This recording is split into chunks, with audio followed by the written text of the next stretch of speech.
breaking through. Do you feel me too?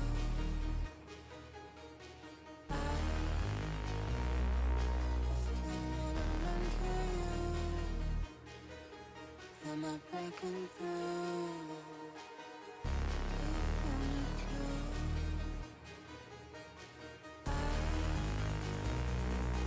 Still wanna run to you. Am I breaking through? Do you feel me too?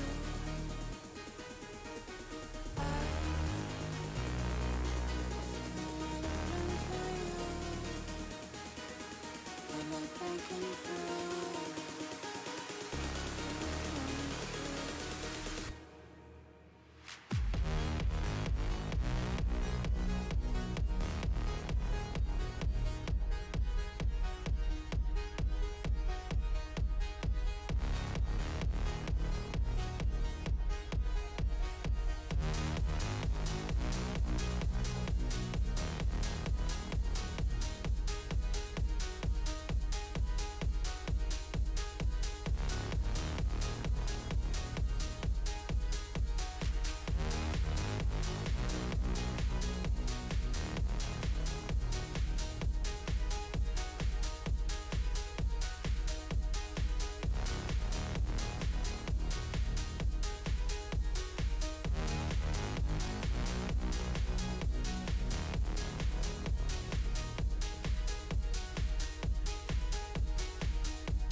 Am I breaking through?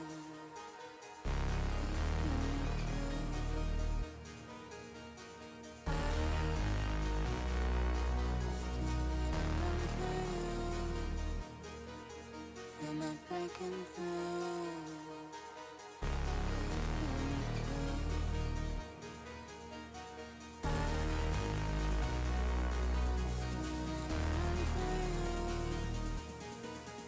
Am I breaking through?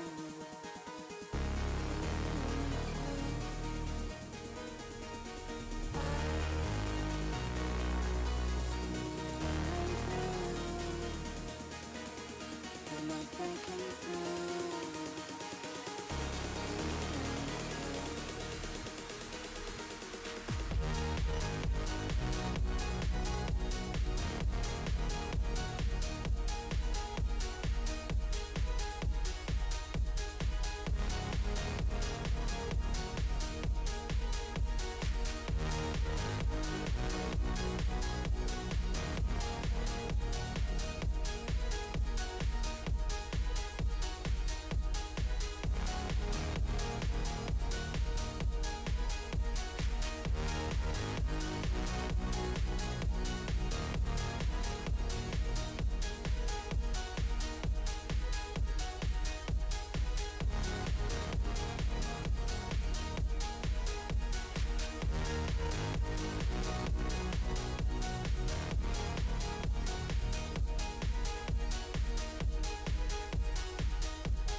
Alrighty, hello, all of you wonderful people. It is your boy Ryline here, and I have with me today, through sickness and through health, my right hand man, Chaos. How are you doing today, my friend?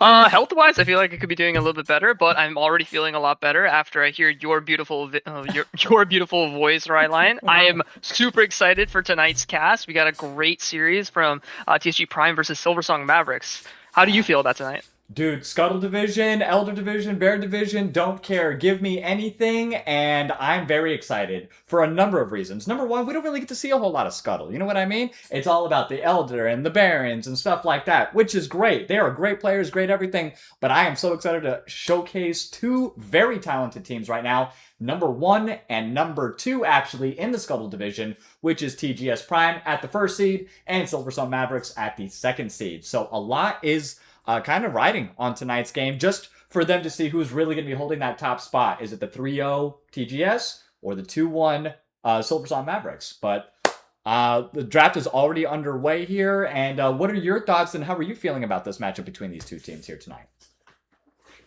So I don't know much about Silversong Mavericks. I was actually doing a little bit of research just before we got on the cast, looking at some of their drafts, looking at some of their post games. It seems like Silversong Mavericks top laner seems to be doing pretty well in the games that they've won. Hmm. So maybe that's a matchup to look out for, is like if their top lane carry can actually do numbers. At least from my side, I know that TSG Prime is a great team. It's the team that I coach, so there's definitely going to be some bias casting on the desk tonight. Uh, I think, I mean, from the VODs that I've had, from the time that I spent with the players, I think TSG Prime they're just like a great team, some great players. I mean, obviously, I would like them to go 2-0. But I Of guess we'll see what course. happens. So I'm not really sure what like the teams and the players are like. Maybe we'll just see how the drafts play out. Hmm. Do you know anything about, the players, the drafts? Have you been watching or paying attention to Scuttle? At least I know I haven't. So I have not been paying that much attention to Scuttle specifically. Like the stream matches or the ones that I'm like the main focus on. It's like I just get ready for the day and I live in the moment kind of thing. And then I always love going to the site and just seeing who's leading the stats across the board. And usually the first seed teams are generally falling along those lines. But a couple of people that we've seen before. We've seen Exile, we've seen Sniper, or actually he's brand new to the. We've seen him on cast, so he's brand new. I think this is his debut on stream, one of his first teams as well. So I'm not too familiar with. A couple of the players, but like Exile, I believe, as an ADC, one of the greats, of course, in Scuttle. And then Kev has allergies. I believe. Did they play in the draft league? I want to say they played in the draft league because that name is popping out at me. But I'm not too familiar, of course, with the gameplay specifically, but there's always upsets Mhm, that can be made, and there's always, 3-0 is a great record coming into, the fourth round mhm, here. Undefeated. 2-1, though, that's also not that bad, especially when the last loss that you had was in round one. So right now they're on a 2-0 winning streak for Silversong, and mhm. they're on a 3-0 winning streak for TSG. And you said that you were, coaching TSG. This draft is already, they're flying through it here. The first three bands from TSG are the Smolder, the Investo, and that Silas. Pretty strong characters right now. And then Silversong with the Nocturne, the Seraphine, of course, and the Lock. Three also pretty solid bands across the meta currently. But how are you feeling about this startup between that Caitlyn and that Jinzhao as the first two picks for TSG? Or TGS, sorry. Yeah, so I also do think it's TSG. At least that's what it says on That's what I the thought archive. too. So maybe something to be updated there. But at least from a draft perspective, what I can say is that I at least Blue Side's bans, like Silversong's bans on TSG Prime, feel more. I know Seraphine is a target ban. I don't know how much Lock is a target ban. It might be like a generic ban. Maybe same thing with Nocturne. Hmm. But it feels like all of TSG's bans into Silversong are targeted. I feel like you don't early ban Silas, you don't early ban Ambessa, you don't early ban Smolder. I don't think Smolder's insane in this meta. So I think maybe they're Agreed. just like high performing champions. Just going through the draft a little bit, like B1 Ashe, pretty solid. Can't really say much. Caitlyn, pretty good answer into Ashe, also pretty solid. Xin Zhao is just, again, pretty solid jungler. One thing is, I'm not sure if Beaver's played Caitlyn before, but I know Beaver is a really good ADC from at least the stuff that I've seen, so I'm sure he'll be able to pilot it effectively. And then I think when you see the Pantheon Veigar, you start to see maybe like something kind of form. You see like there's like you're going for this pick comp, right? Like you have a lot of single target damage, like a lot of single target CC. So they're looking to find this one person, maybe get objective control early and then use some of your cross map globals to like get some kind of numbers advantage right before a fight happens. And then the Lux, I'm pretty sure that's gonna go bot lane, but it's probably a flex. So maybe I'm expecting a top lane R4 here to keep the Lux flex. But yeah, Caitlyn Lux, pretty strong lane. From what I know, TSG Prime does like the strong side bot. So I may be expecting like a tank pick here on 4. And then, oh, they actually picked the Cinder, so they are committing Ooh. to having the Lux bot and then having the Cinder APC mid against the Vanguard. They're giving R5 to the top lane. So, honestly, pretty nothing crazy coming out here. I feel like both, everyone's picking pretty standard champions. But we're starting to see like a comp develop. I guess these last couple picks are gonna kind of decide what happens here. Like, yeah, just kind of round out. And there's Mel. I mean, I think Mel's a pretty solid pick into TSG right now. Deflects the Syndra, deflects the Lux. I don't think it deflects her ult though, right? That is not any. I don't think it deflects the Lux ult, but the ace in the hole, everything like that, and then a Teemo. Actually, a Teemo pick. No, that is definitely a hover. That's also Okay. definitely a hover. I was about to say, I was like, there's no actual way that this is going to be That's selected. more normal. That is definitely normal. Okay. So one thing I'll say immediately is that we already have like APC bot lane or APC supports. Thank God they're not APC ADCs, but at least they are APC supports. So it could be a Vanguard support, but it's probably just a Mel support. Mel is good into Lux because Mel can reflect the Lux Q and the Lux E, and then I think Cinder is a pretty stable matchup into the Veigar. So I guess we'll see what the R5 is here. My only concern on the side of TSG is that their frontline is going to be Pantheon, and I guess on the similar note, their TSG's only frontline in the spot 44 is going to be Zen, and Silversong's only frontline in the bot 44 is going to be Pantheon. So it's really interesting because both teams have uh a lot of range in their outside the jungler and a lot of single target burst damage. So I think this whole match is going to come down, and then your standard tank v tank top lane that even on cast I'm just going to ignore because nothing's going to happen. Except the directed camera is going to look over there for more often than it should. Like I'll call that out early. But yeah, the bot 41st are just going to be like who can find the first person who can one shot them, and whoever does that is going to have a lead in the fight. Who do you think has the advantage in that category specifically? The mobility from Pantheon makes me believe maybe a little bit more, but I just think the pickability between that Lux Syndra combo also just kind of gives, and it's just a little bit too good. But I'm kind of curious to know your thoughts. For comps like this, the thing that matters most is prio and vision because you want to get to the area you want to get to before your opponent. If say like TSG Prime is behind and Silversong has already obtained vision control, then TSG Prime is going to be walking into an area without vision, and then you have to face check an Astral, a Pantheon W, a Veigar, a Cage, and a Mel Snare. All of that. So, but on the other side, you have Lux Q, you have Cinder QE, you have maybe a Caitlyn Trap, right? You have a lot. Both teams have a lot of tools. It's going to come down to who gets prio. And at least from the times that I've been coaching TSG Prime, at least I know that they have a pretty good sense of this idea. That I think Boosie's fantastic at getting deep vision. I think Beaver's really good at obtaining mid prio. So that's going to be what I'm looking out for. So I want to say I'm going to give it to TG Prime only because I know that they're pretty good on these concepts, and they know that if they don't have setup, that they're not going to contest an objective from behind. But obviously, things could be different. This is the first time they're on cast. This is the first time I feel like they're playing against like a pretty solid team. I don't know about the records of the other teams, but that's kind of what I'm looking for is like the mid game like vision setup. I mean, not vision knowledge is like information, and information is power in this game. Knowing where the junglers are pathing towards, knowing when to collapse, making rotations, making plays happen on the other side of the maps, that is literally the reason why you get that deep vision in. And shout out to Moosey, like you said, is able to very effectively do so. So it's up to Silversong to try to counter that as much as possible here. But I mean, I'm really excited. Both teams, again, coming undefeated into round number 4, 2-0 on blue side, 3-0 on TSG. And, you've been coaching, like you said, TSG a little bit here.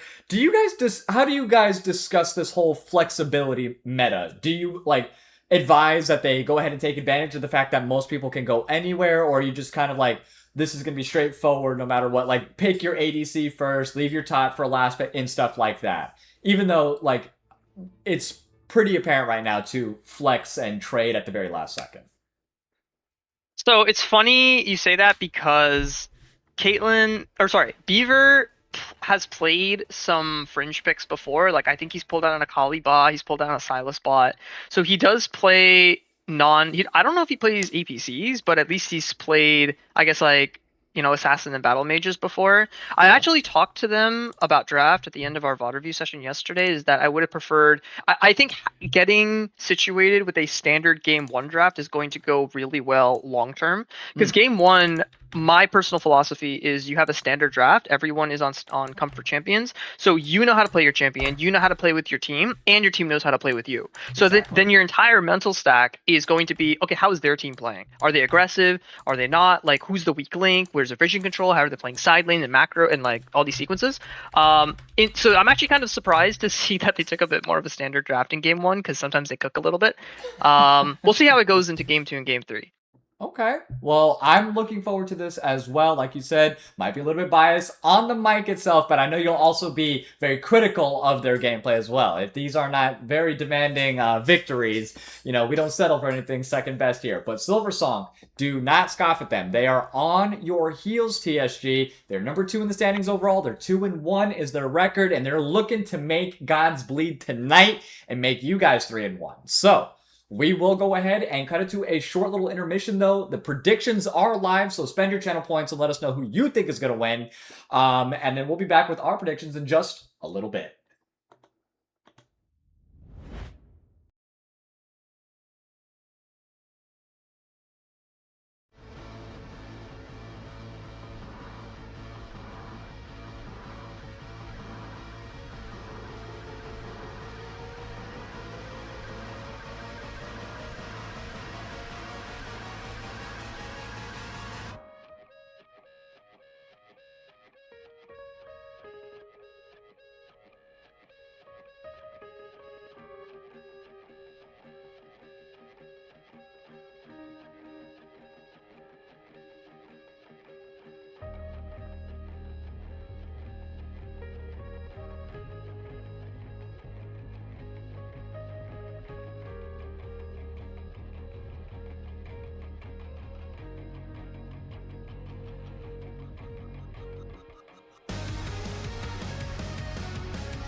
Alrighty, welcome back, all of you wonderful, wonderful people. It's your boy Ryline here with Chaos, and this is game number 1 in the Scuttle division with TSG versus Silversong Mavericks. Mavericks will be on blue, TSG will be on red. Let's break down the players real quick and their champions. Starting on blue side here for Silversong, we have Spider-Man BA in the top lane with the Gnar. Sniper made the boy the caster on the Pantheon jungle. Kev had allergies on the Vigar mid. Exile on the Ashe ADC. And Cujo 99576 on the Mel support. And my good friend Chaos, who do we have for TSG, if you would, please? Absolutely, yeah. So on TSG, we have Scalarian playing the Ornn in the top lane. We have Asuma playing Xin Zhao. We have Gas playing Syndra. And then Beaver and Moosey in the bot lane playing Caitlyn Lux. God. I mean, Caitlyn Lux is such a dominating, like, very pokey, outy, like, far range type of lane, right? Very oppressive here. Do you think that the junglers should be pathing bot to top this time? Because that's exactly what Pantheon's doing. Yeah, that's already something interesting to call out. First thing I was gonna say before we get into the bot, it's like I need to put on my caster hat and not my coach hat. I'm looking at this, I'm like, oh, you guys should have done this and this should have this. Nope, we're not gonna do that here. So I'll just look at the game the way it is. So Pantheon is doing a bot to top but it could be a bot 3 camp, so I want to see what he's doing after Krugs. Zin's doing your standard top to bot, so he's strong siding the Caitlyn Lux, and we're going to see what happens here. One thing that could be happening is that Pantheon knows that Nar is going to get prio into the Ornn, and knows that Ashe Mel should be losing prio to Caitlyn Lux, so rather than contest a bot Scuttle, it makes more sense just to do a bot to top. I don't know how good Ashe Mel would be in this bot 3v3 anyways. A but it looks like lane there's a gank fight. potential here from Sniper. Flashes forward, gets a stun off onto the Lux. Moosey was not prepared, and the first blood comes in on Exile with the slows. What, he's sneaky. That answers our question, what he was doing. Move here from Silversong. First blood. Yeah, well played. So we did talk about that. The 3 camp bot's pretty good. They have, you know, a lot of single target CC. You have Mel E, you have Pantheon W, but Pantheon did end up having to flash. On the bright side, Caitlyn wasn't the one that died. It was only the Lux, so Caitlyn still gets to collect all the minions. And honestly, you get extra XP for that, for being alone. So not the worst. And it also means that the Xin Zhao is doing, you know, he gets tempo on the sequence. He's going to get that bot Scuttle. Depending on how it plays out, he could go for top Scuttle, he could go for a top invade. So honestly, not the worst. I think what's gonna happen is that in the second fight that's gonna come up or like in the fight that's gonna come up in the second sequence is probably where things are gonna be a little bit more explosive. What's the best way to answer that, would you say, when that first blood happens and you're not expecting, like you said, the 3 clear, straight into a gank onto the bot lane, or any lane for that matter? What's the best way to answer that, really, for Xin? Double Scuttle action, which we can't do already because Pantheon already has it, or do we try to go for an invade, maybe sneak a Raptors camp or something? I think what Xin should do is just, you know, do your standard full clear and realize that the enemy jungler spent time to go for a bot gank, and to know that you're going to be up tempo on the second sequence. Because you saw that Xin already reset after taking the bot Scuttle, he's already on the start of the second sequence, but Pantheon needs to reset. So I think what's going to be most important is what Pantheon, or what Xin Zhao does on the second sequence, or what Asuma does on the second sequence. Can he gank the bot lane and get them ahead, knowing that, you know, maybe they're down a barrier and down an ignite? That's what I'd be looking for. That is true, and Beaver stepping up a little bit, getting some nice damage off onto Exile, forcing the flash as well. So that is a very nice move, and oh man, Moosey's just on point. The bindings and Beaver, very nice kill, up on the board 1-0, and that is how it's done. Very nice move there by Moosey with the Dispels landing at almost every single one of them. Yeah, that was just honestly just a hand stiff. Like almost every spell hit. There's a lot of traps that hit. That was a nice like EQ by Caitlyn. That's really big. You're gonna get a kill back on the Caitlyn after that they got ganked. You get to crash a wave, and now you're gonna be on a really good reset timer to honestly just fight for this first dragons coming up. Let's take a look at the gold, because, I mean, 15 CS up, or 14 CS, and a kill should be about a 600 gold lead there, or in terms of, like, gold that they have, not lead. But pretty even, though, because that first blood was picked up by Ashe. Gold across the board, 300 favor of TSG currently here. And, you know, CS-wise, Xin Zhao's not too much further ahead than the Pantheon at about 5 minutes in here. Yeah, but the critical difference is that Pantheon hasn't done his topside yet, or his respawning topside, and Xin also already reset with the Ruby Crystal, so effective combat stats go to Asuma here. The thing that I'm looking out for is what he's going to do after this Gromp. Like, looks like Pantheon is looking to try to do another bot gank and give up his topside, but we have vision on that. Like, there is a pink ward in the try, so there's no way that Pantheon can just get to them, especially since he doesn't have flash. Oh, it is spotted. Oh, no. And yep, here goes Asuma just waiting in the tri-bush. Nice pink coverage there. And yes, Sniper just getting absolutely decimated, and they are not giving up just yet. Another kill picked up on the ADC, and a blue buff donated. Thank you very much. We'll take that. Solo Q damage landing there. Very nice on the Exile, forcing them out of lane. And now Beaver and Moosey have all of the room in the world, plus priority on Dragon, which I believe is getting picked up here by TSG. Yeah, that's exactly what I was thinking. I was like, they have... So Xin Zhao's really happy about this because he did 2 full clears into Drake. That is just basic, like, you know, just a normal jungle pathing. But Pantheon is overstaying for these bot plays and losing a lot of tempo. Now he died, so he has to go back and take his top side. And then because of the pink word, Pantheon was trying to force it, and he was caught on it, and then Caitlyn does so much damage. Really good play, and bot lane is super accelerated, especially if you want this Caitlyn Lux to be ahead. Oh, yeah. And oh, here comes Sniper, getting the flash off cooldown for himself, and immediately getting Gasol to go ahead and use theirs in the mid lane. And yeah, I think he might be also, like you said, forcing plays in the bottom lane specifically here, and he's kind of falling now a little bit more behind in tempo in terms of his jungle and his CS clear, right? 40 to 48. Yeah. 001. Like, Zinza's The in a other really thing- good position. What Sniper should have done there is invaded Asuma's red and taken the red on the drag timer. But instead he just went for his top side and went for a mid play, which is totally fine. I mean, you're trading this Sniper Slash or Gases Slash, which is perfectly fine because in the next gank now you probably will have a lot of CC to lock him down. So it's just a matter of like what can you do off of the summoners, but Asuma's just completely happy just do a full top to bot clear again on your third sequence. You're gonna have your ultimate now. You're able to probably impact the Ashe, who still doesn't have flash for another minute and a half. So that's kind of what I'm waiting to see is does Asuma impact bot lane or impact mid? You know, what are you gonna do on this third sequence? That is true. I mean, Asuma, I think he kind of should be making his way to top lane here. Spider-Man, oh, hold on one second, kind of beating up. And in the mid lane, also, we have Gasol kind of getting stuck here by a Vigar cage as well. Sniper got the flash out of him, gets the execute off. Nice turnaround onto Asuma, getting right out of that tower range and able to get a kill up on the board for himself there. Now that he's level 6, that's what I kind of wanted to mention. It looks like he already used the ultimate in the mid lane. I was going to say, now the setup between that Pantheon Ashe or that Pantheon Mel in the bot side kind of makes it a problem because they kind of want to push up on the side with Caitlyn Lux. And hold on, lots of roots, lots of spells being used here. Nice trap placements here by Beaver. Focuses the autos onto Cujo. Has to back off though. Nice damage coming in from Mel and Ashe, who's just absolutely getting berated from afar in this pokey lane. Has to be very careful here. Ooh, good reflection, but it was just a moment too late. Oh man, burn the flash also, I think, just out of fear of maybe being caught out by something follow-up. But anyways, now that that's done, let's get back to the main thing. Pantheon's level 6 now, so he's not going to have to show up in the tri-bush anymore. He's not going to get caught out. I think that might be a little bit of a problem here for Beaver and Moosey as their confidence is gaining, towards this 10-minute mark. Yeah, so actually the reason why Gas died was because Sniper used the Pantheon ult to get to the mid lane and then to punish the Flash immediately after taking his top side. So honestly, good use of immediately getting the Grand Skyfall and going mid. I will say for that bot play, just really good mechanics. We get a good good pressure out of their bot lane. Xin Zhao unfortunately not able to make an immediate play after the full sequence. Okay, well, this just happened.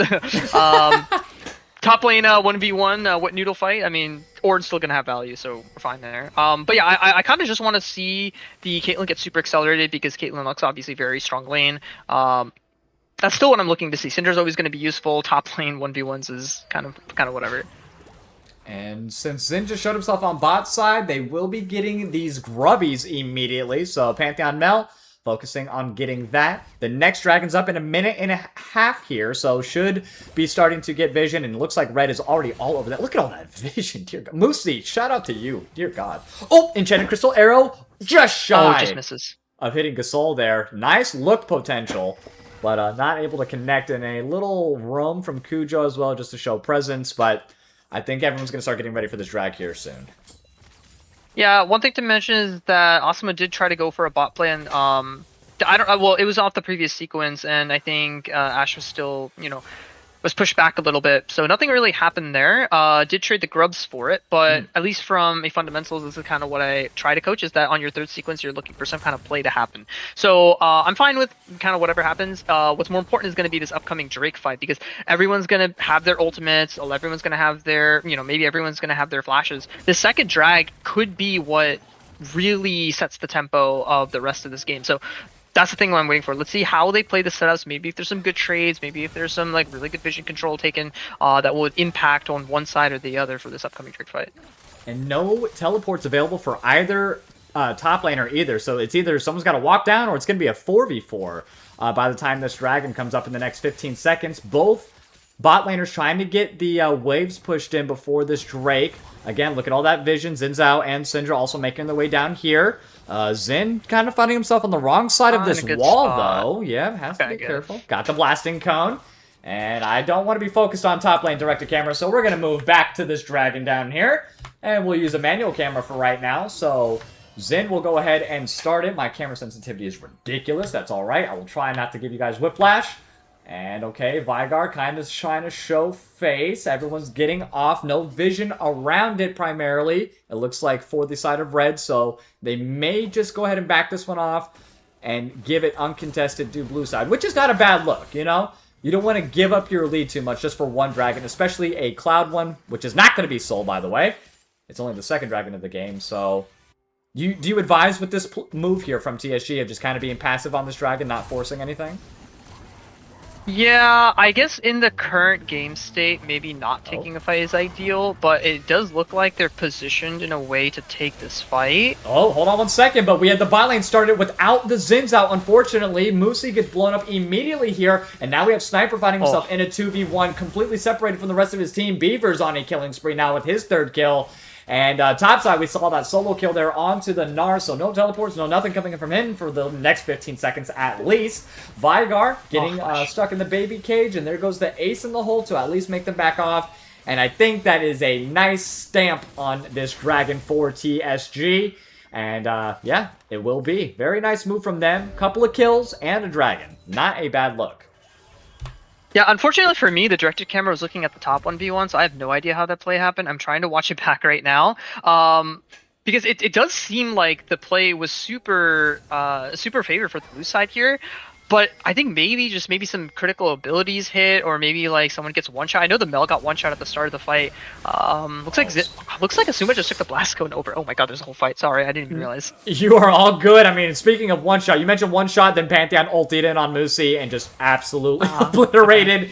Gasuli's kind of stepping up a little bit too close into the middle of that wave there. Q misses! Nice happy feet, but the autos can't dodge those, unfortunately, as Mel's able to go ahead and get that last hit on them. So that's 2 kills now being picked up by the side of Silversongs. Spider-Man looking for his revenge. They're just trading kills back and forth. This time in Gnar's favor, going relentless on top side here. Scalarian has got to be careful, trying to play within the tower range. And now that Mega Gnar's done, I think he's not underneath that much threat anymore. But damn, yeah, they're going at it in the top side. Yeah, I'm actually surprised as to whatever happened in that mid lane play, because I think that Caitlyn Lux should have rotated up to the mid lane after the Drake, but it seems like it was only the Lux and Caitlyn was bot lane. The other thing I'm not honestly surprised of is the Ornn Gnar matchup is actually doing really well for the Ornn side. I think Ornn's going to do a lot more as the fights move on than Gnar is. And the fact that he's only down 10 CS is actually really good. I don't know much about top lane, so someone else can correct me if the matchup feels different. But this is boding well so far for TSG. They're up 2 Drakes. They're just a good spot. Yeah, no, it's looking very strong, and it was a Grasp of the Undying Gnar in the top side, and I was going to mention that earlier, just kind of forgot to talk about it, to be honest, because sometimes it varies, right? Sometimes you see Lethal Tempo, sometimes you see Conqueror. Gnar can be played so many different ways. Grasp of the Undying, that obviously helps with the Mega Gnar form, so, you know, Ornn being just naturally as tanky as he is, he's able to upgrade his, you know, fellow Patriots items there. Make sure you have that right item in the first slot, by the way, before he does it, because that's happened to me plenty of times. All right. You know, so I think Ornn just overall utility-wise might be a little bit better, but these team fight setups with this Gnar, I think they have a lot of potential. Okay, sorry. I just gotta get, because this is something I legitimately I coached them about. They're setting up for this Herald in probably the best way you could do from a macro perspective. You're basically laddering everybody up. You have your bot lane come up mid, you have your mid lane go top, and you have your top lane go bot. So now you're weak siding your bot lane, and you have all your strong members for a top fight. So the macro is really good. Hopefully we don't go caught here. Okay, no, I like the setup as well. Asuma, though, getting cut out in this 3v1. Moosey and Beaver are on the flank, though. Ace in the hole is going to go ahead and collide, but it doesn't really matter. Now we have Syndra coming in from top side, able to probably execute Sniper. He is out, so that will be jungle for jungle before this Rift Herald, and I don't know if either team really wants to 50-50 this one. And so good priority for both teams there. Yeah, I think maybe Asuma got a little bit, excited about like playing the Herald, and he got like kind of caught in the top jungle. But overall, not too bad. Ornn is just getting free stuff bot side, so I'm actually completely fine with this. At the end of the day, this Herald is probably gonna be traded for a turret anyways. But now you're getting a turret right now for free. Oh no, it's gonna reset. Oh, and nice Mega Gnar, yep, coming back to top side. Kev, you gotta back up, my friend. Okay. So not bad, honestly. Not, the sequence was played pretty well. I like the macro rotation there. I think they need to swap back again to play for this dragon, have Ornn reset, and then cover Syndra top. And just play the next trade. I think this third dragon again is going to be pretty big. If they get to third Drake here for Soul, to get to Soul Point, it's gonna be huge. Oh my god, my Caitlyn picked up IE right at the start of this dragon. Oh, it's gonna be a really big fight.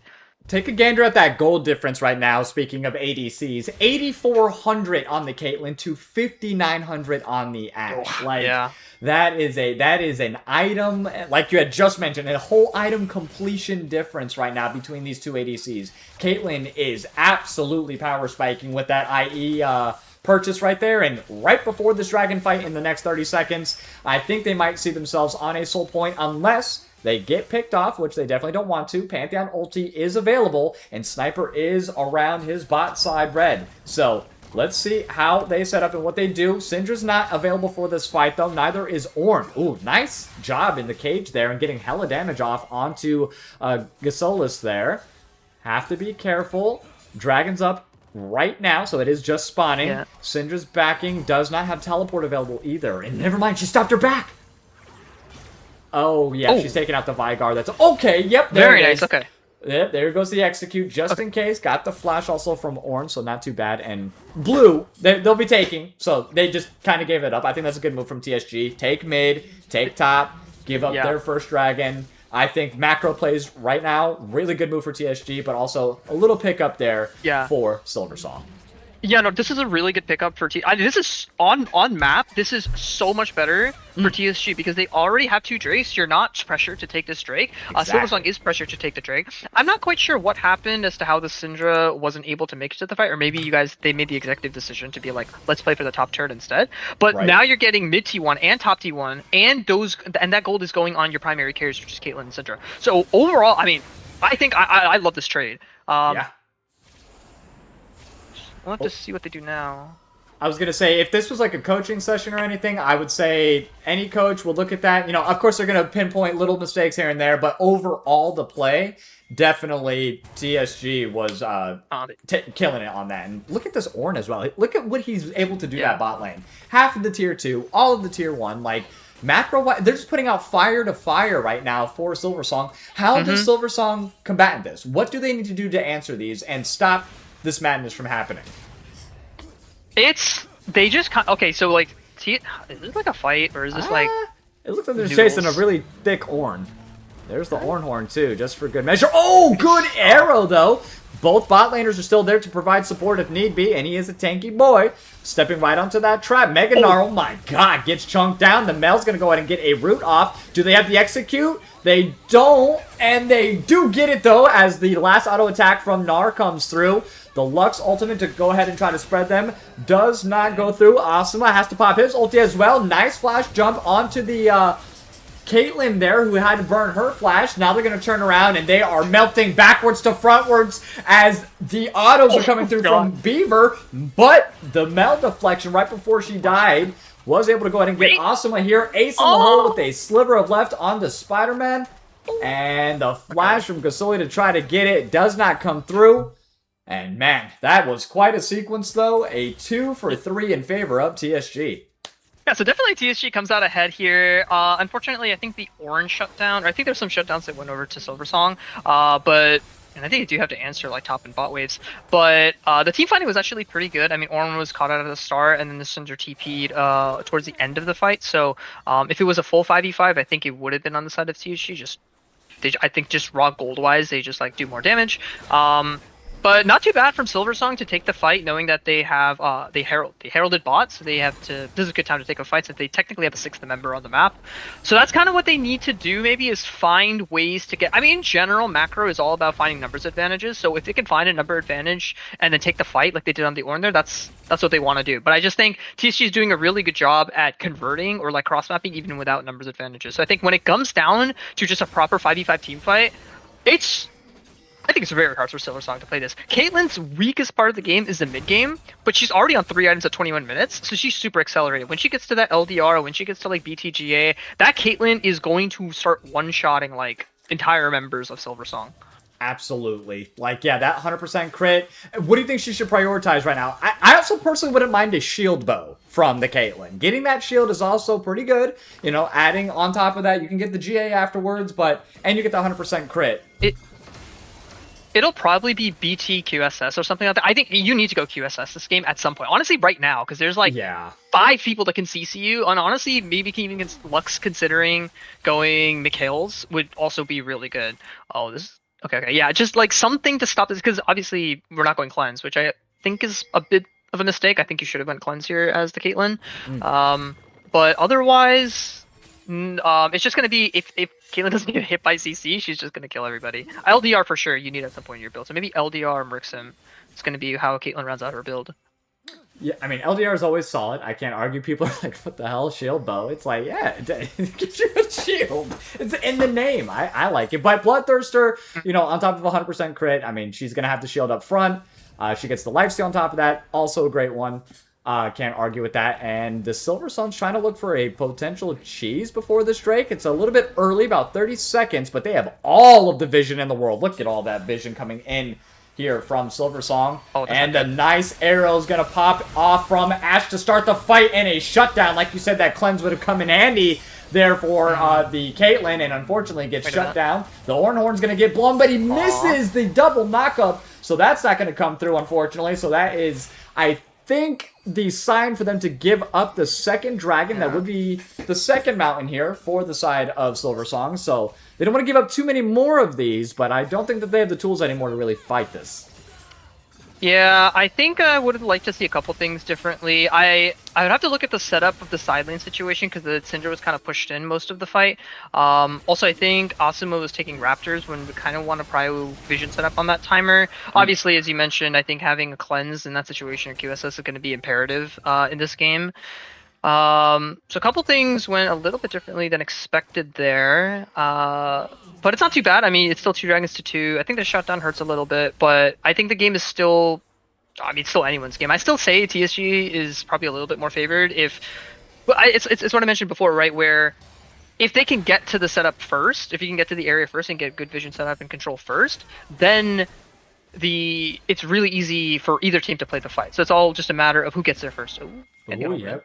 Pantheon ulti, and he is able to go ahead and run them down, and that stun is big, and another great arrow with Kev on the backline getting the kill with the Primordial Burst. Very nice, but Asuma, along with the rest of TSG, are going to go ahead and start that hunt again. There's the 2 kills, the double kill being picked up by Asuma, and now a definite Baron look as that jungler is dead for the next 30 seconds on the side of Silversong.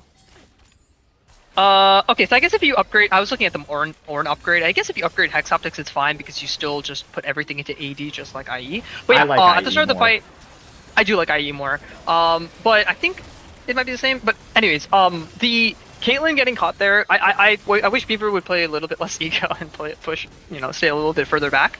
But overall, I mean, like, he survived the engage. Unfortunately, Moosey died for it, but they just killed everybody, or they killed important members enough to take the Baron. So really good. Now they have Baron. Drake is up at 3 minutes, so you're probably not going to play the Drake, but now you have Baron for one of these open T2s. So overall, pretty good play.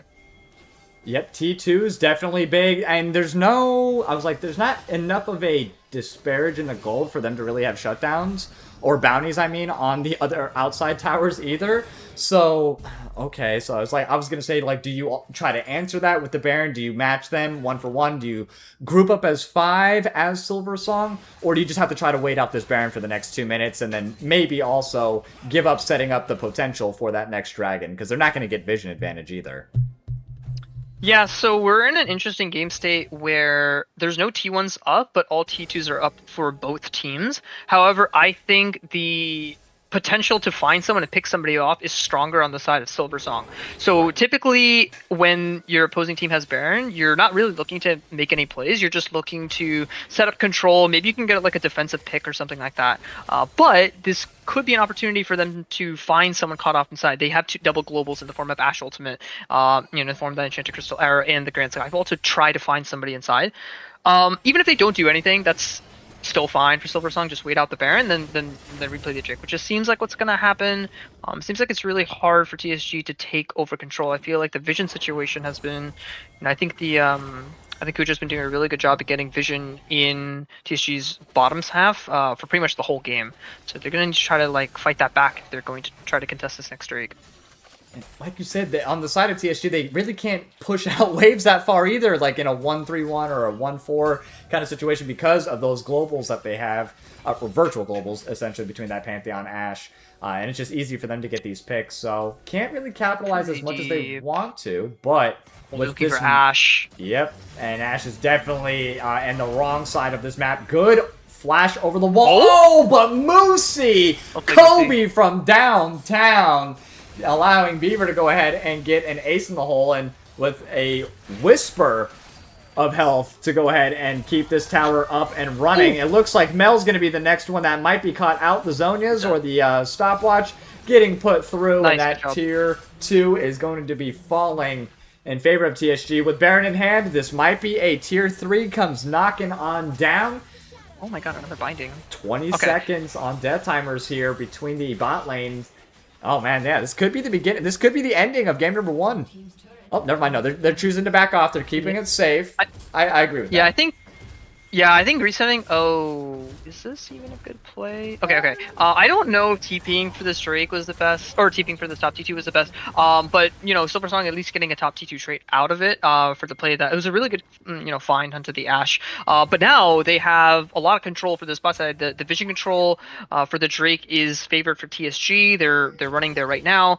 Silversong has to push out a couple waves, but critically, Nard does have TP for this, so Ornn needs to reset and walk bot, and I think TSG needs to play a little bit slow. Well, actually, I think they see the Veigar reset, so maybe they would...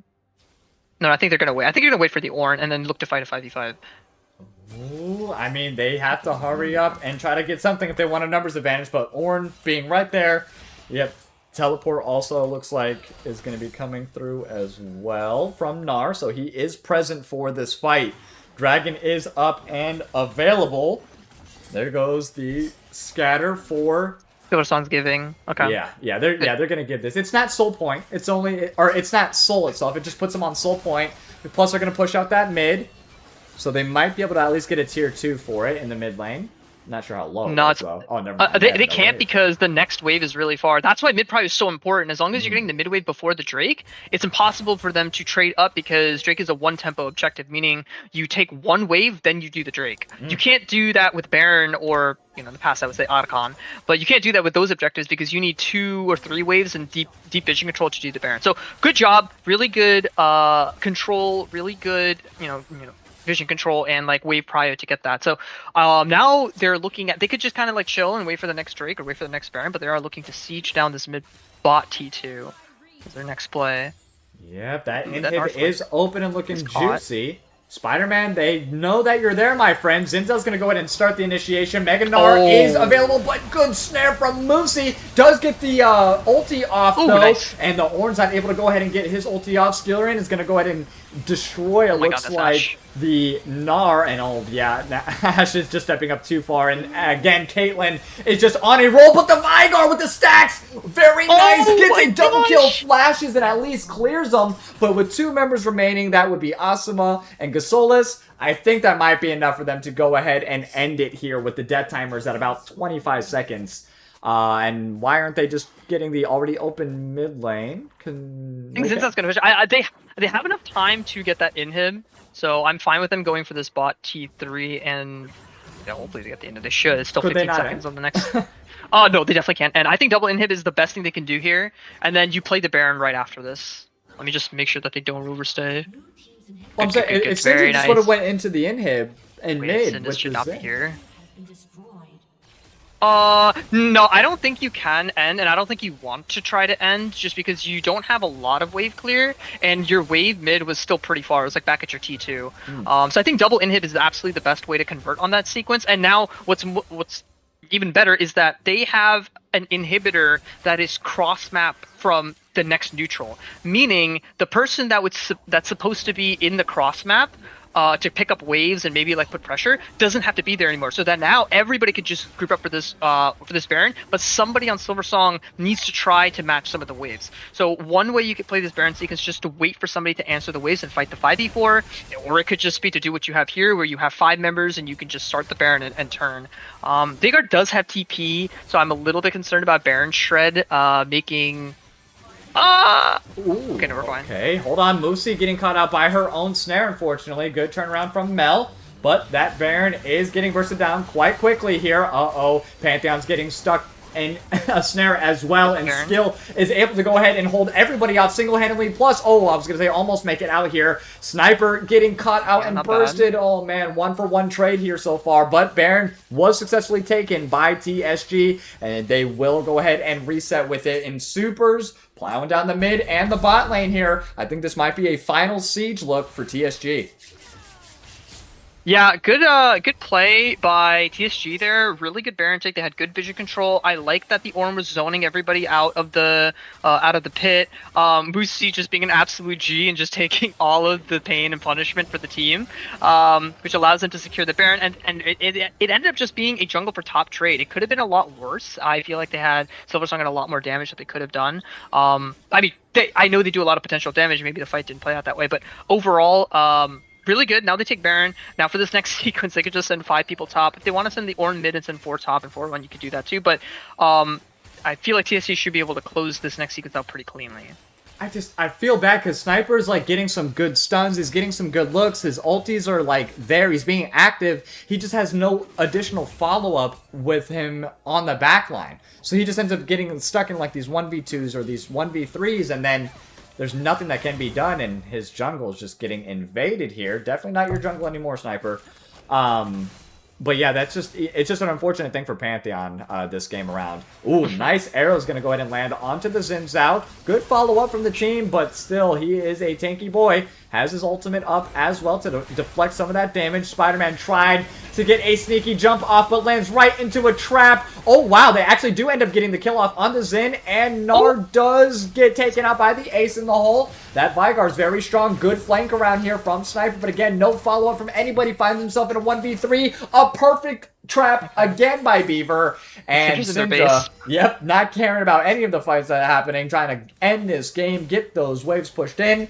The supers and the Baron. Oh my god! Now you see me, now you don't. That is one scout of the week and you are gone, but an ultimate, a primordial burst to the dome to go ahead and answer it right back here. Kev had allergies, getting poked out, getting sniped, and he does take down, it looks like Moosey as well, before he ends up going. I mean, Veigar doing what he can, but still, no towers, no inhibs, no chance, I think, of winning this one. TSG will be putting the last nail in the coffin, 1-0 on the series over Silversong. What an ending. Yeah, honestly, super well. Okay, so first off, I'll say well played to both teams. I think both teams played really well. Silversong had a lot of really nice plays, a lot of really nice, chain CC, ultimate like burst damage. Their vision control on that Drake sequence was really good. As I said, like whoever gets to the objective first is going to be able to do a lot more damage because both teams are playing a single target pick comp, which means vision control is very important. But on the same time, TSG fantastic macro. Like I love the swapping everybody around for that Herald play. I love that, I don't know what happened with the Syndra being in the top lane on that one Drake sequence, but having, making the best out of that situation and knowing that they're on Drake, but you have mid and top push, gets you to mid and top T1s. Yeah, overall, it's just really good team fighting. I get a little bit scared when I see a Caitlyn with going glass cannon, no QSS into a team that can just hit 1 CC and she's dead. Shout out to Moosey for getting the Mikhail second item for that. But yeah, that was a great watch. This is definitely a higher level of gameplay than I expect out of a Scuttle team. But as I said, TSG is the team I coach and I can vouch for them. So good job, really good game. Well, it looks like the coaching is paying off because a lot of things that you were saying, maneuvering-wise and what they should be doing, it felt like they were kind of in that same thought process. So they definitely are hearing the words that are being spoken. So huge shout out to you for the guidance on that. And huge shout out to TSG for the execution there. Silversong, a little bit lacking behind in that game one. Like a couple too many kills. I think give it up, like you said, just trying to force plays where they shouldn't have been forced. Just take your time. clear your camps, come back to it. But that's all right. Mental reset, getting ready here for game number 2, though. We are going to cut it to a short little break. All of your prediction points, I'll give it out in a little bit. Chaos and your boy Ryline will be right back. Bye, guys.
Alrighty, hello, all of you wonderful, wonderful people. And your boys are back at it, Ryan Lion and Chaos here with this great Scuttle series between TSG and Silversong Mavericks. TSG leads the series right now 1-0, and a pretty good macro play all the way through and through from start to beginning. I think they had a great lead.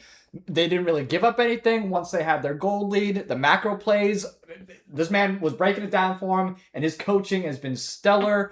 But I want to kind of hear a little bit from you, Chaos. How were your thoughts and what are your feelings about game number one here? No, game number was great. They play pretty much by the book is the way that I coached them. In fact, this is the first time I've seen them do the 3-lane swap to play for the Herald. So really good. I even told them to start taking some risks because their early game is generally pretty fundamentally solid. So I want to see them add some spice. So that was really good. Just generally really good macro, really good team fighting, really good vision control. But even Silversong did a fantastic job on that. So that's kind of what I want to see. Like I want to see more of the same thing. I want to see really good solid drafts. I don't want to see anything kind of crazy. Like I remember TSG Prime showed me one of their game 2 drafts. But yeah, so I just want to see the kind of the same stuff. So I guess going into the drafts, really, I mean, it's all pretty much the same bands, right? B1 Volibear, not bad. I think he can get kited, and I think there might be some potential problems. Like I think Jax could be, I think is an answer, but Volibear might also be a flex. I guess we'll see. You are not looking in that Shaco. Jin B1. I don't like this. I think Jin is such a bad champion, and Jin into Volibear is really bad. Wukong makes sense, because you kind of need someone. You kind of need someone to deal with the Volibear. Lucian's a great answer. You should pick like a Nami or Melio here. I don't think you should pick Braum, or you can leave your support to 4-5, and then see if a Braum looks better. But so far so good. You know what? Both of those ideas are really good. I just went into a Lucian Braum or a Lucian Melio yesterday. And boy, did I not have a good time with that. But Nami also a really good standard pick as well. And before we get too far into the draft, I just want to give a couple shout outs here to people who have dropped the follows and some subs. My apologies. Richie Rich 7777, thank you for the follow, my friend. Zook the Wook, thank you so much for the follow. Corey, my boy, for the second month, thank you so much for the sub, Papa. You're awesome. PMC Panic Attack, thank you so much for the follow. You guys are amazing. Thank you so much for your support. And now back to the draft. Oh, hold on one second. We have Kevin Has Allergies also with the follow. Thank you so much, Papa. He's playing in this game, so which means he's listening in. But, the Leona Jin, though, I do like that combo. Pick one, though, Jin is wild. I do gotta say. With a bunch of other ADCs that you could definitely choose from, picking Jin, locking that in is kind of brazen, kind of bold, but hey, fortune favors the bold sometimes. You know what I mean? Yeah, I'm not sure if this Jin pick is something that they've picked a lot in the past or picked in scrims and they feel confident with. I personally don't think Jin is a good answer into Volibear, but obviously if Jin gets ahead, it could be really good. Jin's a very good supportive pick, so maybe they're looking for something else in the mid lane. Yeah, so just to wrap out that kind of like the first half of the draft. So Nami picked up a Lucian as we knew. Leona picked up a Jin is also pretty good. Leona's good into Nami, gives them some good startup engage and follow up engage. I think Jin Leona is a pretty good lane to burst down one person. Like if I'm the Jin Leona, I'm looking for the Nami in this lane. Just one shot him. So then the Victor band's good. I know Gas has been playing a lot of Victor in game 2s and stuff like that. Mundo pretty solid. They really don't have an answer into Mundo with the current draft. And on the side of TSG Prime, they're banning out the Malzahar Lissandra. I think probably just comfort bans. Rumble top lane, pretty good too. There's already a lot of good CC. They kind of need some AP damage. I think the Rumble is. I think Silversong's drafting pretty well. Besides, I still feel like Jin may be a little bit weird, but other than that, I think it's fantastic. So, I mean, there's certain advantages of having blue side, red side, not just on the map, but in terms of also drafting as well. Do you kind of try to build around, picking, if you're blue, pick your high priorities first, and if you're red, go ahead and save those for those last picks, like top lane counters and stuff like that? That's probably what you should do. I'm not sure if this Volibear was like a steal away from Silversong, which it could be. Like B1's a really good B1. You can look at as a fourth ban, where you ban 3 champions and you ban one of their fourth champions just by picking it for yourself. So maybe that's what they did there. Overall, I think they're drafting very well. It's pretty standard. I really like the Rise.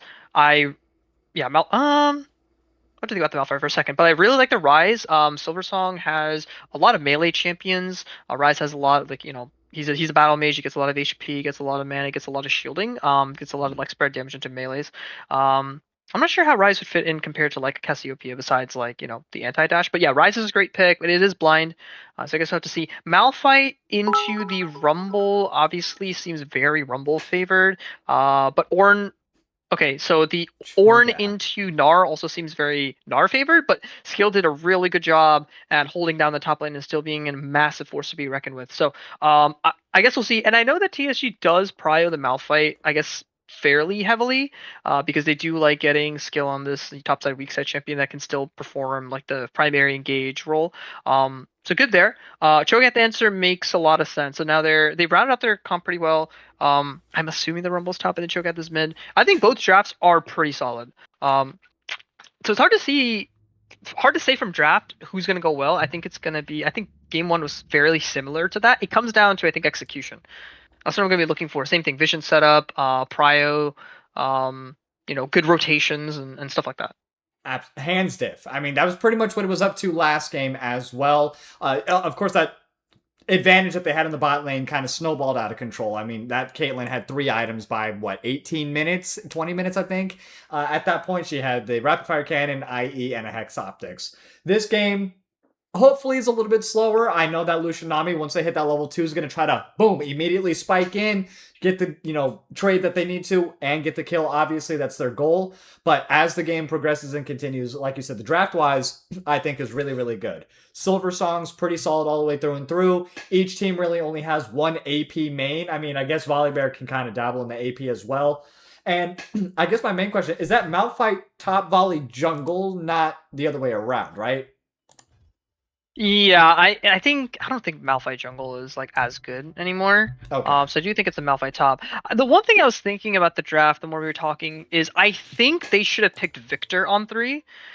Because then it would have prevented a ban. I think Gas's Victor is fantastic. It's a really good blind. It wins into most matchups.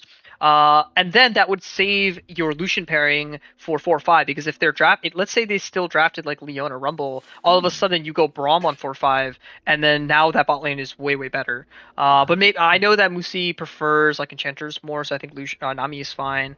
Maybe I would actually argue maybe Milio I think Milio is starting. I feel like is a better pairing, but they might have had more practice on Lucian. Either way, I think maybe Victor on 3 would have been a little bit better. But both again, still really good champions, really good draft. It will come down to just execution.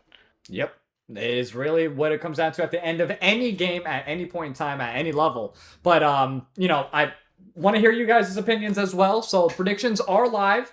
Go ahead and spend your channel points here. And my friend, I know you have a little bit of bias towards TSG as the coach. But you've been pretty good in terms of being like impartial. Couple comments, couple scrutiny comments as well. You're keeping it even, in my opinion. Do you think this is going to be a 2-0 for TSG, or is it going to be a Game 3 series? I want to say 2-0. I believe in the 2-0. I think that Silversong is not going to go down without a fight. They might even end up winning. I'm hoping for a 2-0.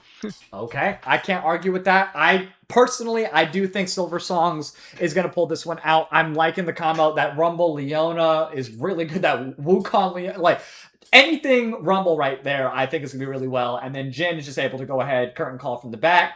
And that Nami is going to be a problem, though. Every single time the curtain call drops, that tidal wave's going to hit him, and he's going to get interrupted. He's not going to be able to get all 4 shots off. Yeah. So, that is something that they have to consider the positioning-wise. But I do hope to see that Game 3. And before we cut it to a short little intermission, though, while we get ready for the second in-game everything, couple of bits have been donated to us. Thank you, Tiger. I'm not 45 years old. You're raggedy. I hate you so much. All right, and my birthday is next Wednesday. It's not, though, but if you would like to come to my imaginary birthday party, you're all invited. Thank you, Tiger, for all the bits. And we got some new things as well that you can spend your channel points on, as I did see that Zenpai said, let's go Silversong. So, looks like we have some Game 3 action also coming in from that as well. And he is so enamored with our cast and chaos. He just keeps on donating bits to let us know how good we are. So thank you, Tiger, for that. We are going to cut it now to a short little intermission while we get ready for this second game. Do not go anywhere. Your boy Chaos and Ryline will be right back.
Alrighty, welcome back all of you wonderful, wonderful people. It's your boy Ryline here with Chaos, and this is all the action in tonight's Scuttle division matchup between TSG and Silversong Mavericks. They did switch sides though this time, so TSG will be on blue, Mavericks will be on red.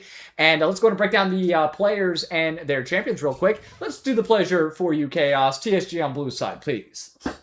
Yeah, we got TSG on blue side. They won game 1. We got Scalarian in the top lane playing Malphite. We got Asuma in the jungle playing Volibear. Gas is in the mid lane playing Ryze. And we got Beaver and Boosie in the bottom playing the classic Lucian Nami. Absolutely, gotta love that. And on the other side of the aisle over here, we do have Silversong in the top lane here. We have Spider-Man BA with the Rumble, SNLPR Maid, Sniper Maid with the Wukong in the jungle. Kev had allergies on the Cho'Gath mid. Exile on the Jin ADC with Kujo as the Leona support. And I want to correct something real quick. Zenpai, thank you for the bits earlier for your message. Let's go Silversongs. Also rooting for them because I want to see a game 3 so bad. But anything standing out to you, runes, masteries, skins, that is fitting your fancy or not? Yeah, actually, I should look at the skins, shouldn't I? Like, I should like rating the team based on the skins they pick. That's a good call. To that degree, Nami does not have the sunken, or like their bot lane does not playing that. Oh. Kev has to burn the flash, and the flash also being burned by Gasol, which means a first blood pickup and another flash by Sniper here. Loving the aggression, though, onto this Cho'Gath. Just stepped a little too close to the sun there, and first blood picked up by Silversong. I respect the limit test. He was just out of range for that lost auto attack. Yeah, but besides that, things to call out. Looks like both junglers doing it top to bot, so it's different from last time. No 3-camp bot nonsense. But also, you know, looks like Volibear does have a bit of a... Actually, I think Volibear's one of Asuma's best champions now that I recall. So I think he picked it for comfort, which means I should be expecting some fantastic... Oh, hold on one second. Kujo getting caught out a little bit here. There goes that double shot by Beaver. Hitting pretty hard. Has to focus back on the Exile, but a nice trade in favor of TSG.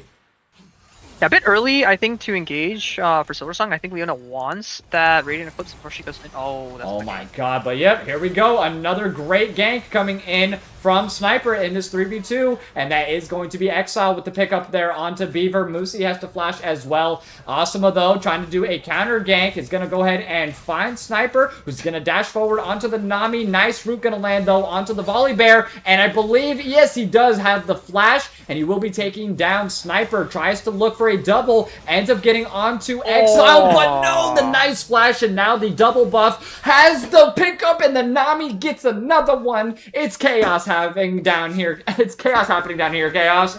Jesus. And then also mid lane 1v1 again randomly. Yeah, so a lot of stuff to break down. The first thing is that Wukong skipped a couple camps to go for that bot gank early on. It did end up making a pretty good impact. I don't think Beaver expected the Wukong to skip a couple camps. I'm sure the comms was something like Wukong's behind on his clear or something like that, so you can go for that trade. So just good on Sniper Mate to actually make that bot gank happen. Lot of just stuff happening. We saw that Asuma used his flash to get an extra kill. It was really close. Good flash on Exile over to the alcove to get some of that range. Good follow-up bubble by the Nami to get a trade. So it ended up being, I believe, a 2 for 3, if I'm not mistaken. So not too bad. I mean, everything is still fine. You know, Ryze got an extra just kill mid. Oh, we're looking for a weak side gang top. Oh, yep. We have a 2v1 happening in the top lane, but simultaneously in the bot fighting lane, bot. though. Exile. Okay, direct to camera. You got to make up your mind here. We'll stick to the top side. Sniper almost gets the kill onto Skill. Oh, my God. Beaver on the bot side. He gets turned around. The Nami heals back to top side. Volibear with the rundown does end up getting the kill onto Rumble. So TSG Asuma with the second kill now on the board. And this directed camera is pissing me off. Yeah, there was like 3 fights that were happening all at the same time, and surprisingly, there was only 1 kill in the top side. It looked like... Oh, wait, Ryze looks like he's got out. Oh, Ryze. I mean, everybody's getting caught out. You get caught out. You get caught out. A nice knock up here from the Cho'Gath. And Kev's going to go ahead and pick up that one there. So, good looks. And he is very... Sniper, I think, has tremendously... He is, in my opinion, the, most improved player of this game currently for Silversong. He's 1-1-4. He's been in every single lane so far, and now he's getting the Dragon at 5 minutes. Like, a tremendous improvement from last game. Yeah, I think Silversong's laners are just dialing up the aggression, and they're looking to try to win lane early.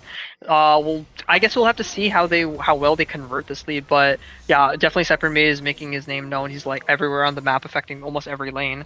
So I think maybe there's a bit of over eagerness, especially in the bot lane. Oh, Oh, Cujo with a good Zenith Blade, and four-man bot. again with Sniper. I mean, they just got the Dragon. They know he's down there, and Exile is going to go ahead and get that last kill. And then Kev as well. I didn't even see his sneaky little booty down there. My apologies, Kev. Nice to meet you. And great job. Another 2 pickup here for the side of Silversongs. 4-7, 11 kills in 6 minutes, my dude. Yeah, I think it's just comes down to over aggression in the bot lane. I think we're skipping steps on tracking where the enemy mid laner is, tracking where the enemy jungle is. Maybe there's something to be said about maybe Lucian's Eing in and then Leonos Eing in as a counter trade. So just really careful about like some of the mechanics, about some of the macro. Definitely still super playable. I mean Jhin is accelerated, so we'll have to keep track of like how Jhin does. I think Jin's gonna have a hard time into the Malphite and the Volibear, which is why I think this champion is kind of tough. But obviously, if he can get ahead, it can still do wonders, especially in the mid game. Lucian, I think, wants to get ahead early, but even if he's not ahead early, it's perfectly fine. I think he scales pretty well. So overall, I think it's still not bad. I think the Drake hurts a little bit. Oh, it looks like it's TV top. Yep, Rise ultis onto the back line there. Good little flank Goodbye. from him, but Skill is getting burnt down with an... Oh my god, I thought he had that overburn or overdrive on that Q, was able to do enough, but just a sliver left. Skill's able to go ahead and pick up that kill. Nice roam coming in from Gasolis. Yeah, that was a little scary, but it looks like there might be another play happening bot or another play happening top. Oh my god, yep. Sniper, can you make it out? Oh, Ooh, wait. Oh, almost. Okay. Almost. Did burn the flash. Alpha is tanky. Smite can kill champions, by the way, if they're low enough. Fun fact, guys. So yeah, good ult by the Rise to get a top play. Is he gonna kill the Cho'Gath here? No, he won't. No. Looks like someone tried to make a bot play, but the waves didn't work out that well. So this is definitely, way more chaotic of an early game. So like standard backer gets a little thrown out. I think folks are like just looking to fight a lot more. So I guess it will come down to just who fights better, maybe. I mean, Jin's 4-1, has a Dirk early on, which means a Collector more than likely is going to be this first item, if I'm not mistaken. And then when he gets his IE, just like how Caitlyn did last game, it is a Spike City happening from there. So they got to be mindful. They got to be careful around that 4th shot. And Jin, especially in that bot side there, with Nami being, the squishy primary target, probably. Yeah, looks like I'm looking at like where the junglers are. It looks like Volibear is top side and the Wukong is bot side. So I think we should now have to be a little bit careful about the trades that they're taking here. Just weak side a little bit. Look, waves coming in. Maybe there isn't a play to be made. Grubs are up if Asimo wants to go for those. Looks like nothing crazy shitty happening. I gotta give a special little shout out right now to Spider-Man on this Rumble. He has been so impressive, and I mean, keeping this Malphite literally underneath. Every single time that the directed cameras come up there, he's just been in this Malphite's ass, like 100%. I have not seen him above 50% health, I think, this entire game so far, and Skill's doing a great job of just, like, playing patient. He knows he's the weak side of the map, so as long as he doesn't give up any deaths, I still find that as a victory currently here for Skill. Yeah, that top lane matchup is definitely Rumble favored. So even at 0-2-0, you could still be very effective. Looks like Asimo went for the Grubs play while Sniper May couldn't find anything bot side. We should not be doing a good job of weak siding here. So I'm expecting maybe like just a full clear bot from both junglers and then looking at a fight at this next Drake. I think that's where the next like kind of hurrah is going to happen. Gotcha. Do they need to play it mid-play, slow, actually. you Nice think, flank. currently for TSG? And like you said, yep, a nice little flash gank rate. here, but that's all right. Yeah, he's able to go ahead and at least get the sum down before the dragon fight, which is a good look, of course. Very important there. Kev can't just flash ulti, the jungle or the dragon at that point. Yeah, TSG definitely needs to play a little bit slow. Maybe if they, even if, maybe they feel like giving up this next upcoming Drake, that could, be not a bad idea either. I mean, the vision control that Kujo's put down, or like, I guess the entirety of Silversong is put down, makes playing this upcoming Drake hard. Oh, it looks like maybe they're looking to Rise port. 4-man bot. Oh no, it's looking Oh like Wukong. no, Sniper is going to get caught out, it looks like here. A lot of damage coming in from Volley, getting those lethal tempo stacks up. Has to use the ulti to get out, though. Nice solar flare placement and a W follow-up, and yeah, you're not going anywhere. Kev's going to go ahead and get that kill. Didn't even have to use ultimate for that one, so still has it available. But I think that they completely gave up all priority over the second dragon, as it is being picked up here from the side of Silversongs. So yeah, they're taking a nice little commanding lead as we enter the 11-minute mark. But a 2K gold lead and 4 kills, still completely comebackable though. Yeah, for the I side of don't. TSG. Yeah, I think that play wasn't obviously the best, but the reason why is because Silversong's bot lane has prio, so looking for a fight in the enemy jungle, or even in the enemy river, and if it goes into the enemy jungle, is going to be disadvantageous for you. So you gotta like call it off and just know that, hey, my bot lane doesn't have first remove, which means I should not look to use enemy resources. He tried to ult flash out, but it still wasn't enough.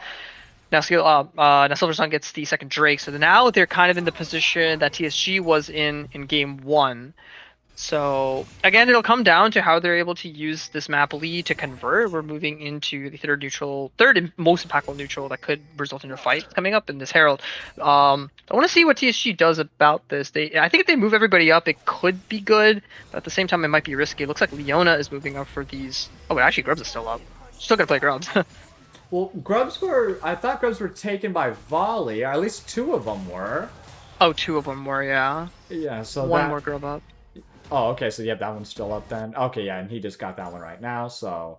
Oh no, they just got the Rift Herald on the side. So yep, they took Rift. That's gonna allow them to either... I would say use it on the mid. I always am a big proponent of, hey, oh, nice tidal wave, but they're gonna go ahead and sidestep that. The bubble, I believe, did not land either. No, had to burn the flash.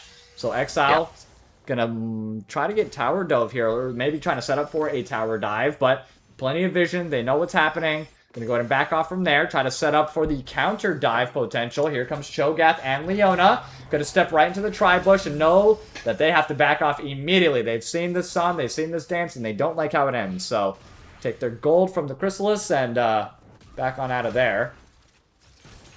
Yeah, I think maybe Asuma is looking to bite off more than he can chew on these last couple plays. Like their mid laner, like Gas didn't have does Wukong commit the Cyclone for this? Oh, he does. He does, but he is going against a level 10 Rise here. Yeah, that's some good armor penetration, good everything, but that is a very strong Rise, and I don't think he knew he didn't have to burn that that flash at the end there, but still, I would have panicked as well. Great pickup though, from Gisolus.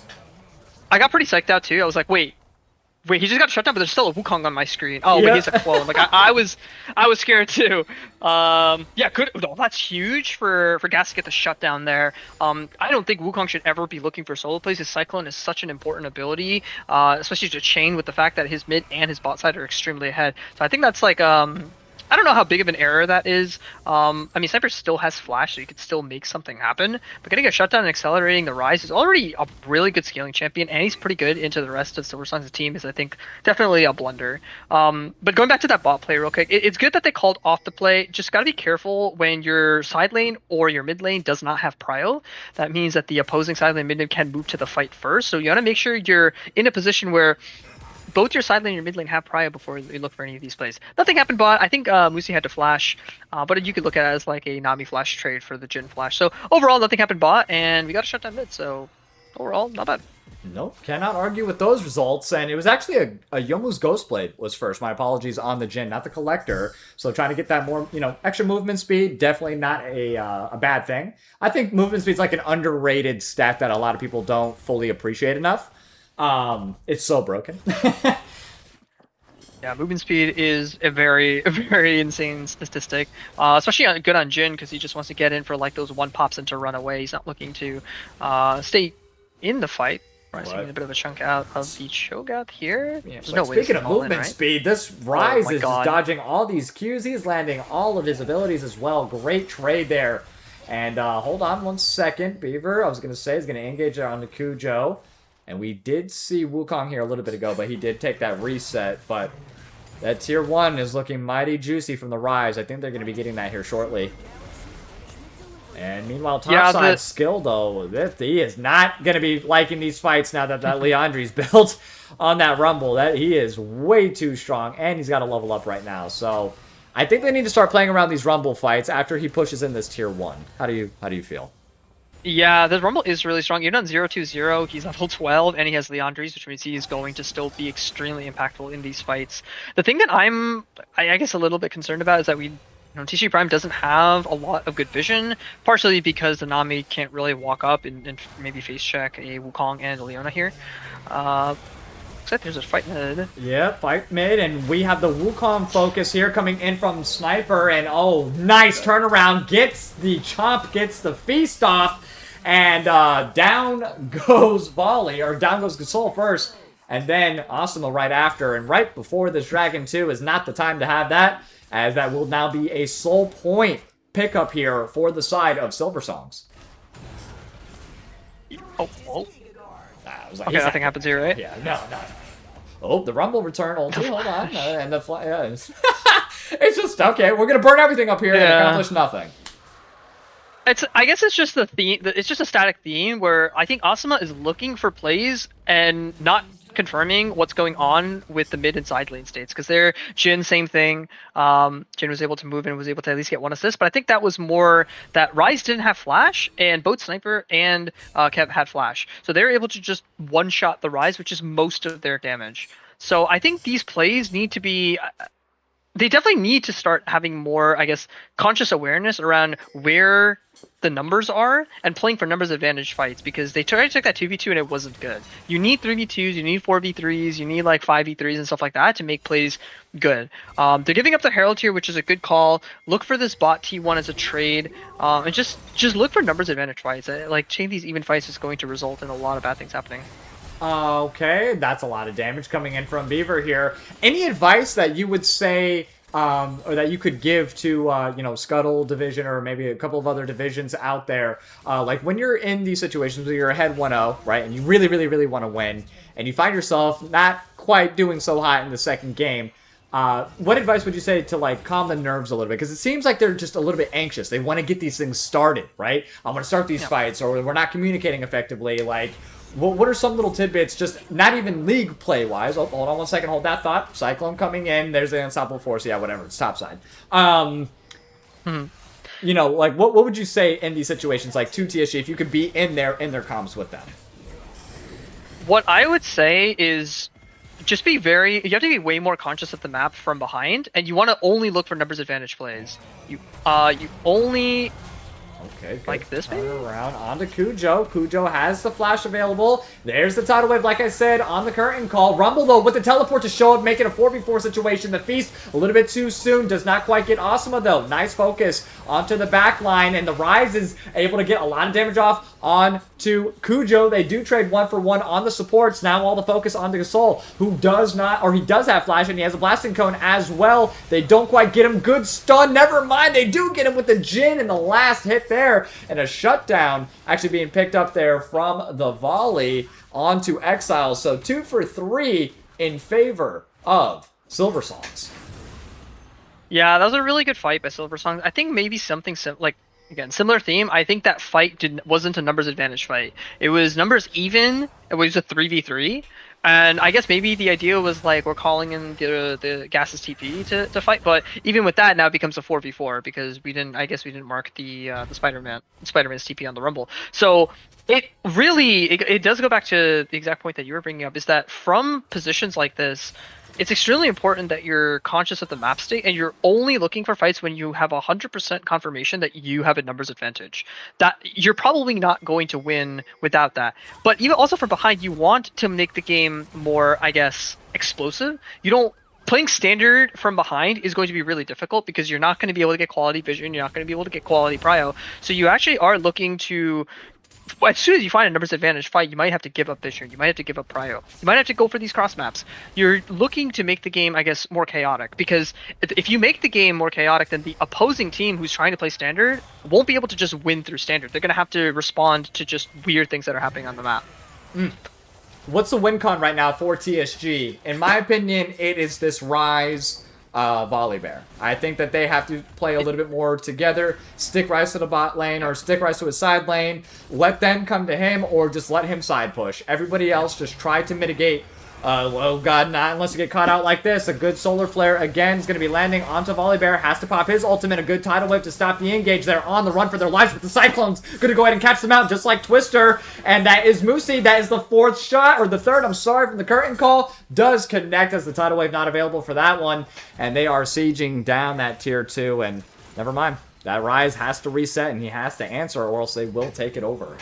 It's like, what do we do? What's a win con currently, my friend? What they should have done on that sequence is play for the Cho'Gath. Like, I think that Drake take is really difficult, and wait, Boulder doesn't have ult. Doesn't Cho'Gath just ult him and die? Yeah. Yep. Also, I don't think Malphite had an ult, so He didn't I think there's either. another battle. Wait, is that a double kill? He is. Oh my gosh. Yeah. So I think what they needed to do is send basically 4 people top.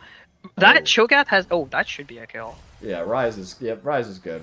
Who's they gonna give it to? It should be the Rise. It Yeah, should I think be. Rise is so strong at the moment. I guess maybe that spike would get Lucian up to IE, but yeah, what they should have done there is play for the Cho'Gath for 2 reasons. One, like I said, getting quality prio and quality vision control is going to be very difficult from behind, but also shutdowns are an objective in and of itself. I think they didn't want to give up the soul, but I think when you've taken so many plays like this and you're so behind, soul is the best thing you can get. You just have to go for that shutdown. They do end up getting the shutdown. They do end up trading maybe like a top turret for it, but I think if that play was made a little bit earlier. So at the end of the day, if you're behind, you play for cross maps, and you play for cross maps as soon as you're able to. You're not going to get the type of prio that you think, so you just have to go for a play whenever it's made available. Got you. Okay. I mean, like, the macro play last game was on point 100% for TSG. So we know that the capability is there. They just gotta have to lock in. They gotta focus. Hey, when this is happening on this side, we gotta go ahead and make this happen on the other side. But right now, I think Silversong has also learned from their mistakes on where they can capitalize. So, yeah, they're giving up 1, piece, but they're taking 2 back. So, I'm liking the give and take here from both sides and trying to answer what they can to stop the bleeding and, on the side of TSG, I mean. Cujo, though, is trying to step up, trying to find Beaver caught out here a little bit. Oh, we have Gas, and we have Volley, and Kev is just on a rampage, slaying Moosey in that 1v1, and yeah, stepping a little bit too far, even in your own jungle. That is not your own jungle anymore, Asuma, and with the jungle and the support being dead, both of them. Oh, hold on. We have Rise getting caught out potential here. That should be a Baron look, if I'm not mistaken, for Silversong. Yes, it is.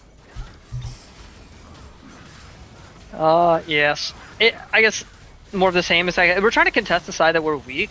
It's a very intricate art trying to contest the side that you're weak. It does require finding very small gaps of potential control and respecting it. Like, maybe you get a mid wave super low, but as soon as Jin shows on the mid wave, maybe you get like vision and you slowly eke your way up and you have everybody group. I think everyone is still trying to play a similar type of game, but it doesn't work from behind.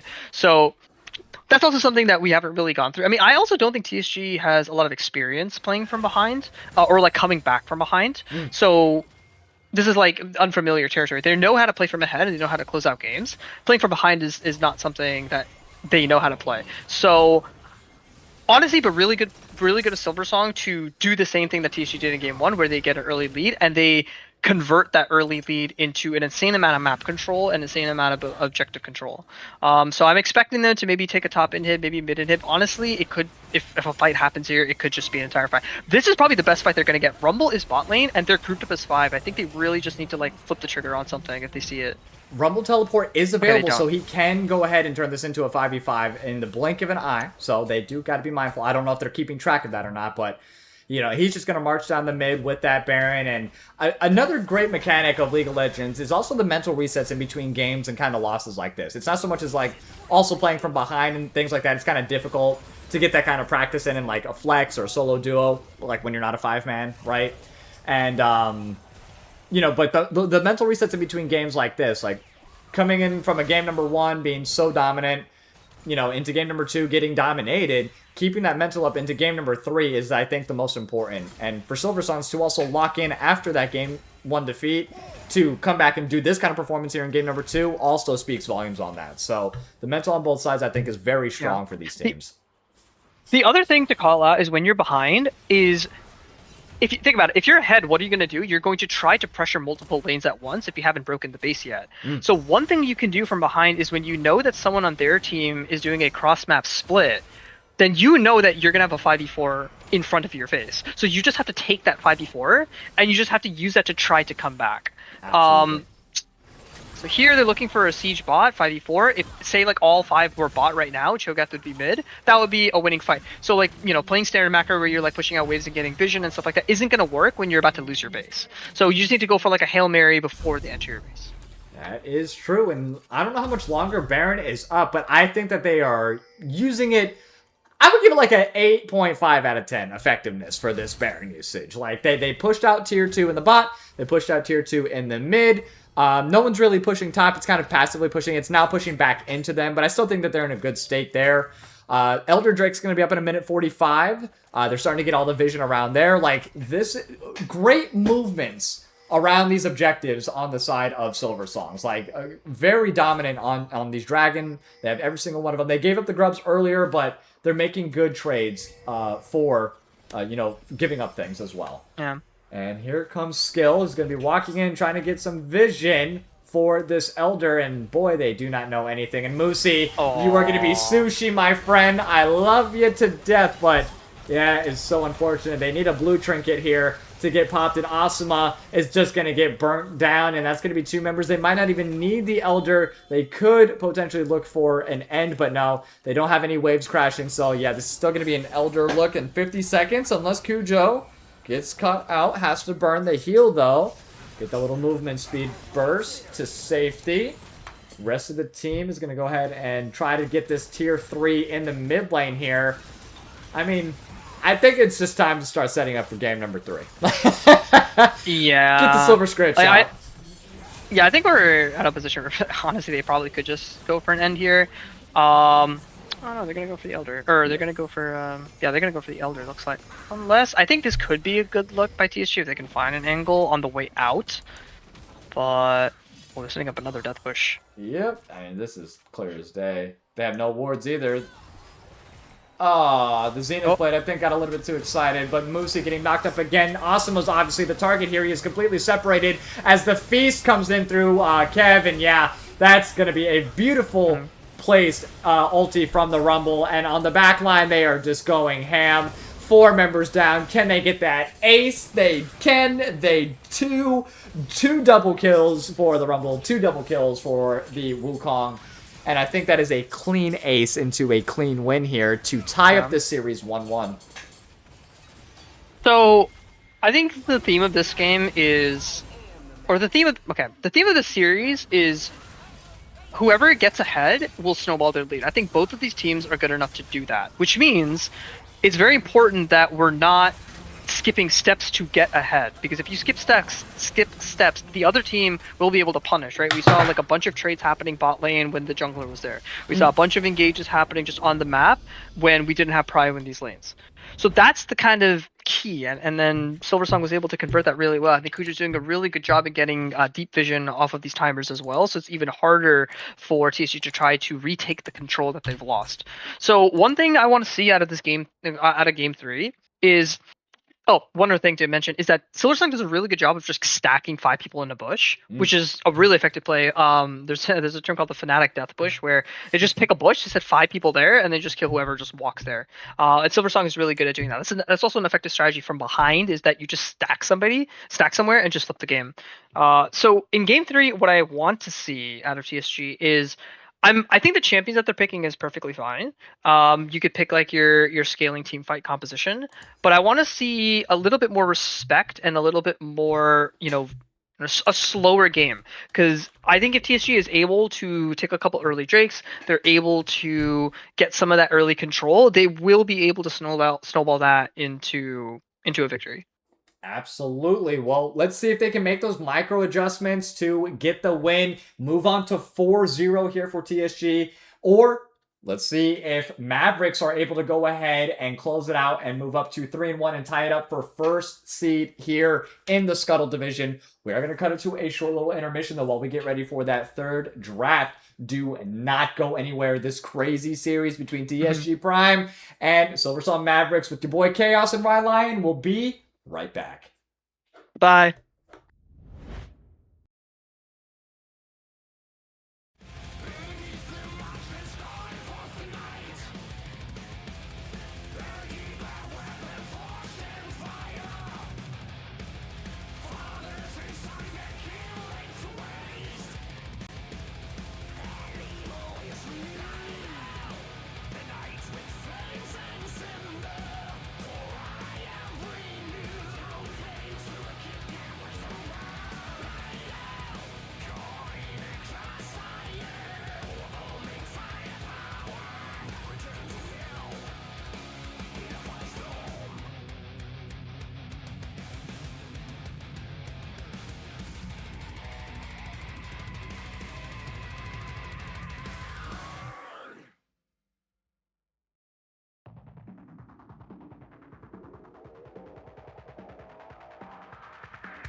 Alrighty, welcome, all of you wonderful, wonderful people.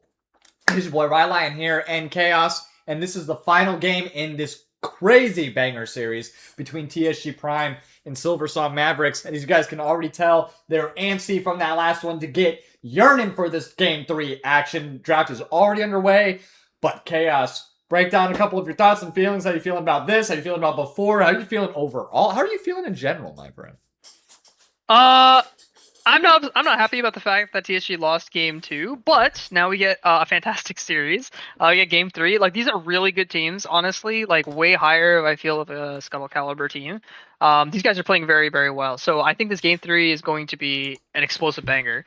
Going into the draft, I will say that some things to call out. Like, as you guys can see, the draft is basically already done since they started during the break. But riding it, like, let's talking about the draft, I guess we could have like all the time in the world just talk about the whole draft.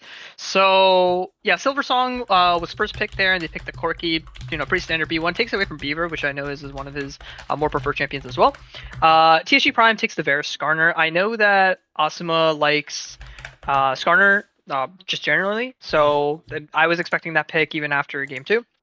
And I also know that Beaver likes Varus, so I think Varus Corki's fine matchup. I think Skarner's great. Okay. I would definitely be a little bit scared about the Milio pick on the side of Silversong because it'd be good into the Varus, it'd be good into Skarner, but they ended up picking the Lilia Skarner. Lilia, great champion against Varus and Skarner. Malzahar blind, I'm not a huge fan of Malzahar blind. I think there's probably other champions, but I guess maybe they wanted to leave the support pick up, so they blind the Malzahar, which is, it's a solid blind.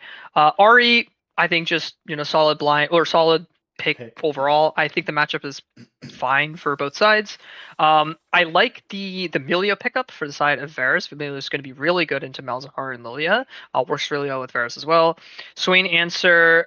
I'm like either. I think we'll have to see how the Swain plays. I think Swain is going to be kind of a big hit.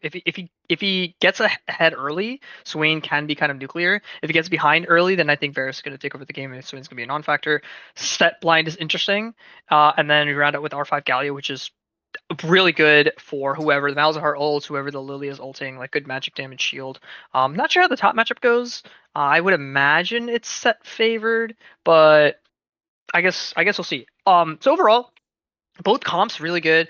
I think I prefer TSG Primes a little bit more because they have a lot of tools to deal with Silversong's kind of game, because Silversong doesn't have a lot of engage. They have like Swain pull, maybe like Lilia like into like an E ult or W ult, I guess, whatever the bowling ball is. And then like Mauser like ult or something like that. But TSG Prime has a lot more tools. We have RA Charm, we have Varus ult, we have Skarner ult. Milia is really good to cancel some of the ults. So I would say from a draft, I know I'm talking a lot, pretty quickly, but like I'm absorbing. they're but yeah, I don't they just went through draft. So I would say Prime is probably a little bit more favored. I'm not sure if Silversong's on any like insane like comfort picks or like like like really really comfort carry champions. Maybe that could be an X factor. But yeah, I think so. Yeah, draft slight edge to Prime, but either way, both drafts are pretty good. It'll come down to execution. I think any draft is playable. It'll all come down to how well you execute the strengths and weaknesses of your draft. Absolutely. And I mean, that is a absolutely fair breakdown, in my opinion. Like, I know you're the coach for TSG, but you did play the weaknesses, you did play the strengths on both sides. What kind of favors? I am kind of leaning in favor of Silversongs just for and I mean, slightly in favor. Trader. Like 50.5% to 49.5% is like my indicator. It's almost 50-50, really. I don't like how much AP they have on the side of Silversong. I think they're a little bit too heavy on the AP, the Lilia, the Malzahar, and the Swain, right? But like you said, if that Swain can get ahead early, though, that is going to be a difference maker in the bot lane. And I like the more damage output on the side of Silversongs. They have Set, Swain, Malzahar, Lilia, and Corki. On TSG Prime, they have Varus, they have Ari, and Galio, question mark. He's more tanky, I would assume, than AP. Is what he's more than likely going to go. And I know Skarner has like the lockdown. He has good CC. But he's not like damage heavy. You know what I mean? So if they get rid of the Varus, if they get rid of the Ari, that's about like 33 to 50% of their overall damage output. And I think that they have a lot of ways of being able to accomplish that feat, either by Set ulting in, by grabbing the Galio or the Skarner. Swain's going to be standing in the middle of all of them as well. And then, of course, that Lilia sleep, when she hits that bowling ball, if she's able to at least start or in the middle of these fights, get that sleep off effectively.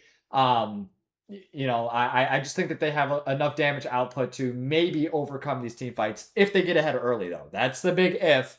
And like you said earlier, that Galio, he is that magic damage shield. He is that everything. And they are pretty heavy on that AP side. So that kind of gives me a little bit of a worry for Silversongs as well later on. But that's my breakdown.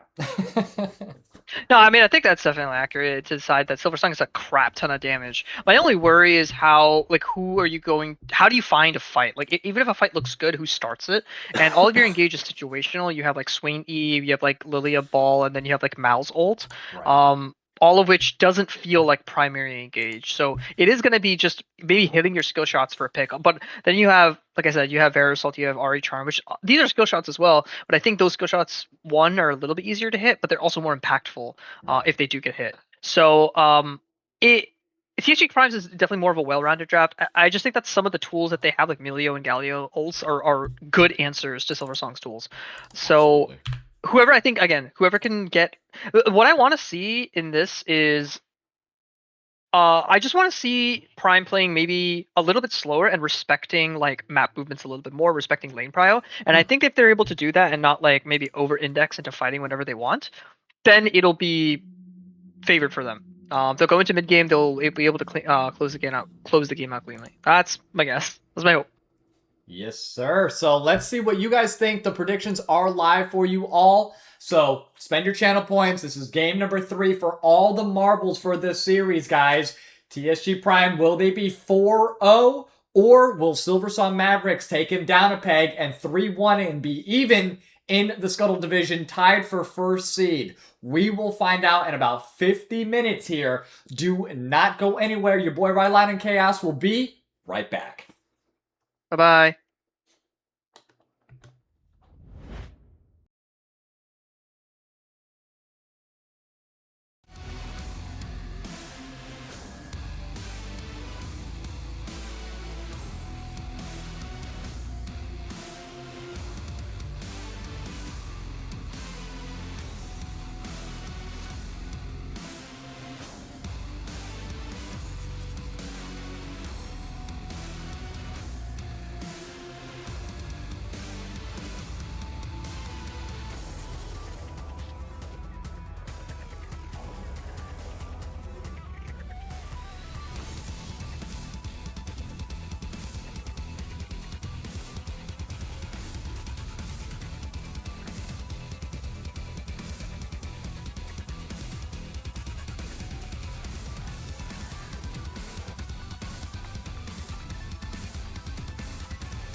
Alrighty, I know you guys were silver scraping it up, but hello, and welcome back, all of you wonderful, wonderful people. It's your boy Ride here in Chaos, and this is game number 3 in the Scuttle Division matchup between TSG Prime and Silversong Mavericks. We do have TSG again on the blue side. Silversong will be on red here, and let's go ahead and break down the players and their champions. Go ahead for us on TSG on blue. All right, for the last game, we got Galarian in the top lane playing Galio. We have Atsuma in the jungle on Skarner. Gas in the mid lane playing Ari, and we got Beaver and Wusi in the bot lane playing Varus and Emilio. God, I love that. And on the red side, we do have Silversong Mavericks with Spider-Man VA in the top with Set, Sniper Maid on the Lilia jungle. Kev had allergies on the Malzahar Maid, Exile on the Corki ADC, with Cujo being on the Swain support. Anything standing out to you, my friend? I do have to admit, the Malzahar skin is my personal favorite skin of all time. I think it's so sexy. Oh, that's right. We need to talk about drip before we get into games. I like the Empyrean Varus skin for sure, at least from an ADC perspective. Brick Toy Corki is also pretty good. I think Empyrean Varus beats Brick Toy Corki, personally, so I think Varus is going to win this game. Okay, skins do win games, by the way, guys. So I like that. And there's Corgi if you're gonna go any Corgi skin, by the way. Shake that little Corgi booty. I love that skin. I mean, Oh, I like Brick Toy, I like Corgi, I like Astronaut. I think Corgi has a lot of good skins. I do think Brick Toy is one of the better ones though, for sure. that's true. And the set is pretty much like the only AD. I mean, Corki's kind of a mixture of damage, right? And I want to kind of point out the Corki. I'm not going to lie. I just started dabbling with Corki play as an ADC. He is underappreciated and I think underrepresented in this league. It's funny because I play a lot of Corki myself, both in solo queue, in scrims, and on K5. And I just really enjoy that champion. I think he's super blindable. He has a lot of good damage. It scales really well. So yeah, I agree. I think Corki's really good. So I'm glad to see them pick it up. It was B1 this game. It was a takeaway from Beaver as well. So, oh, the Gully Seagull. Oh, yep. Spider-Man kind of getting a lot of... Just outside of that tower range, so almost a great look there for skill, but still being able to get a pretty good trade-off nonetheless. But, you know, we kind of expected this from this set. He's bullying, as he does, in the top side there against that Galio. And the Galio ultis, being in the top lane kind of makes it a little bit less effective than the mid lane. Because he doesn't have access to the top and the bot. He really only has access to that mid lane there. So that kind of negates a little bit up until about 15 to 20 minutes when they start doing swaps. Yeah, that is something to talk about. Is like Galio is pretty good, and in a weird way, you kind of want him in the fights, but he might not get prio. So how you're going to play around the macro is going to be a bit of a challenge. At least from the first sequence, we see that TSG Prime is ahead. They got the bot prio, they got the Scuttle, which forces the Lilia to go top side and get the top Scuttle, so Skarner's going to be a little bit ahead on the second sequence. So at least more standard than game 2, which bodes well for TSG. Absolutely. Maybe a double Scuttle look here for Skarner if he heads straight to that Scuttle, potentially. Nice charm going to land there onto Kev from Gas.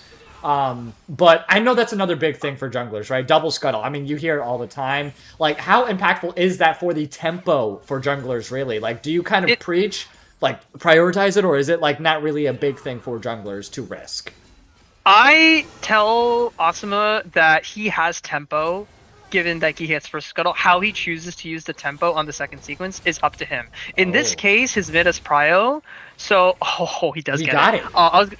He got it. In this case, Ari has prio, so he's allowed to go for that Scuttle. And Set also didn't walk down for the Scuttle given his prio, so now Lilia is down 2 Scuttles. So now Skarner's in a huge lead. Unfortunately, 2 Scuttles doesn't get you level 6. I think it maybe did in the past, or maybe I'm wrong, but 2 Scuttles doesn't really get you an insane like XP lead.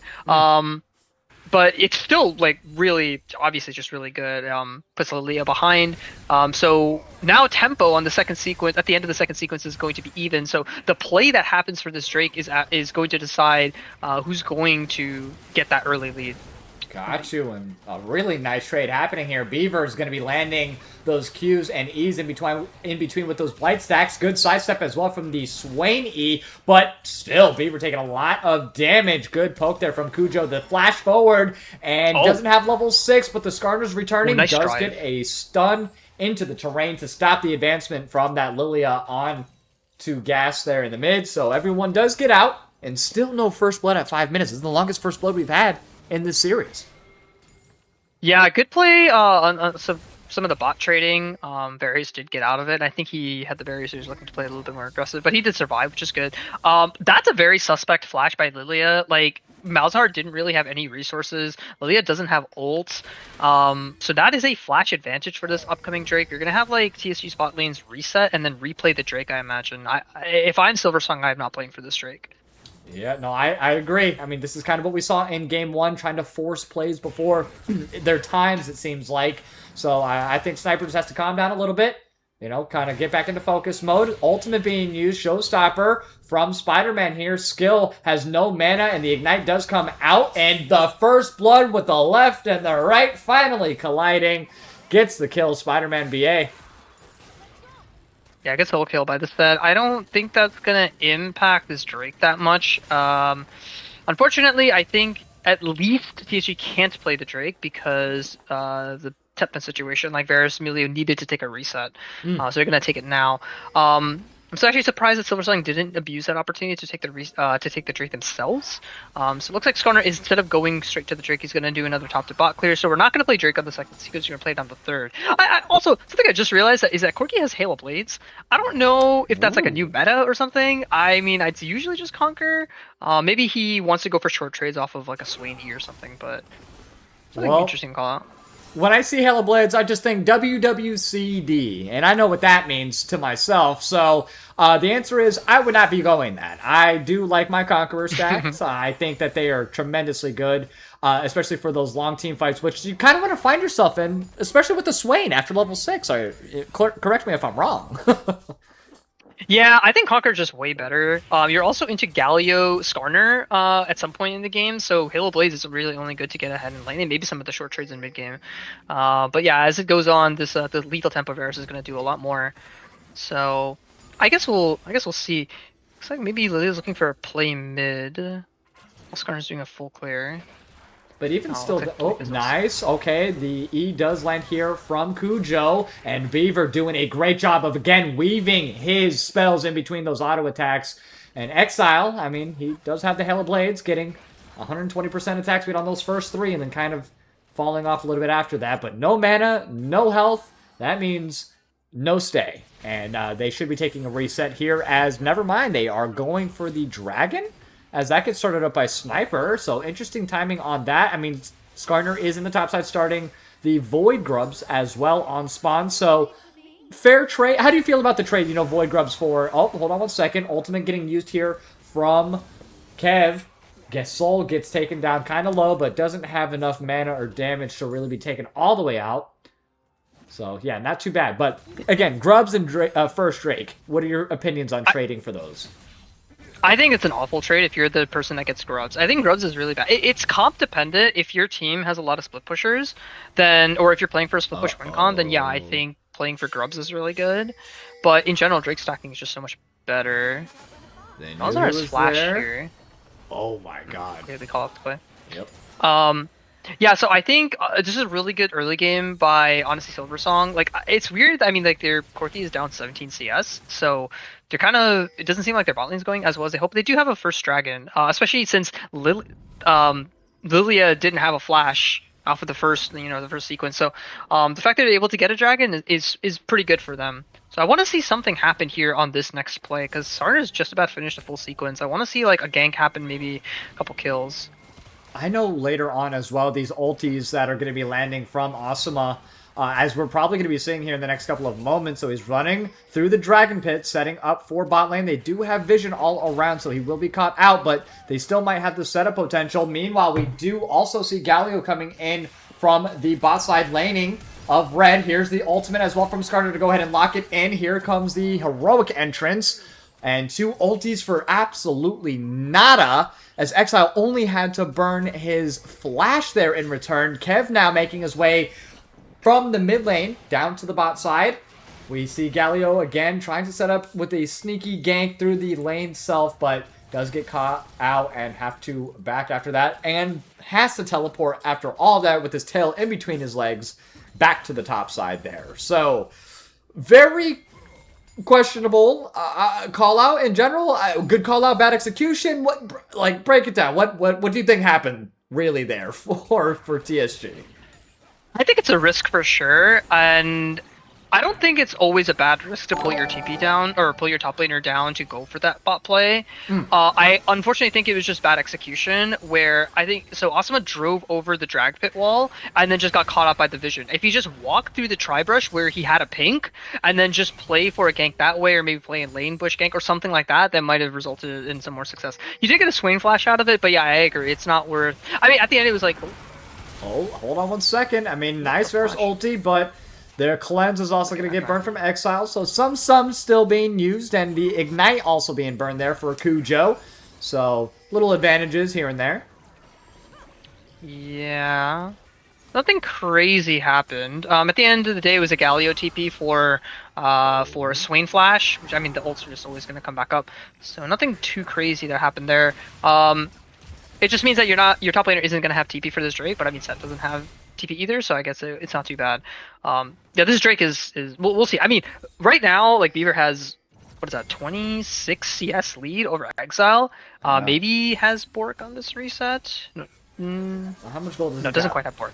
Oh, okay, I was gonna say. Oh let's wait, see. Malzar's a flash here. Oh, no flash, no nothing. And yep, Very nice. that's a very nice pickup indeed on the Ahri there. So getting the second kill of the game, first kill pickup there for TSG. And yeah, this game is very, very methodical and very slow. But I'm glad that I'm glad that they're respecting at least what each one Yeah.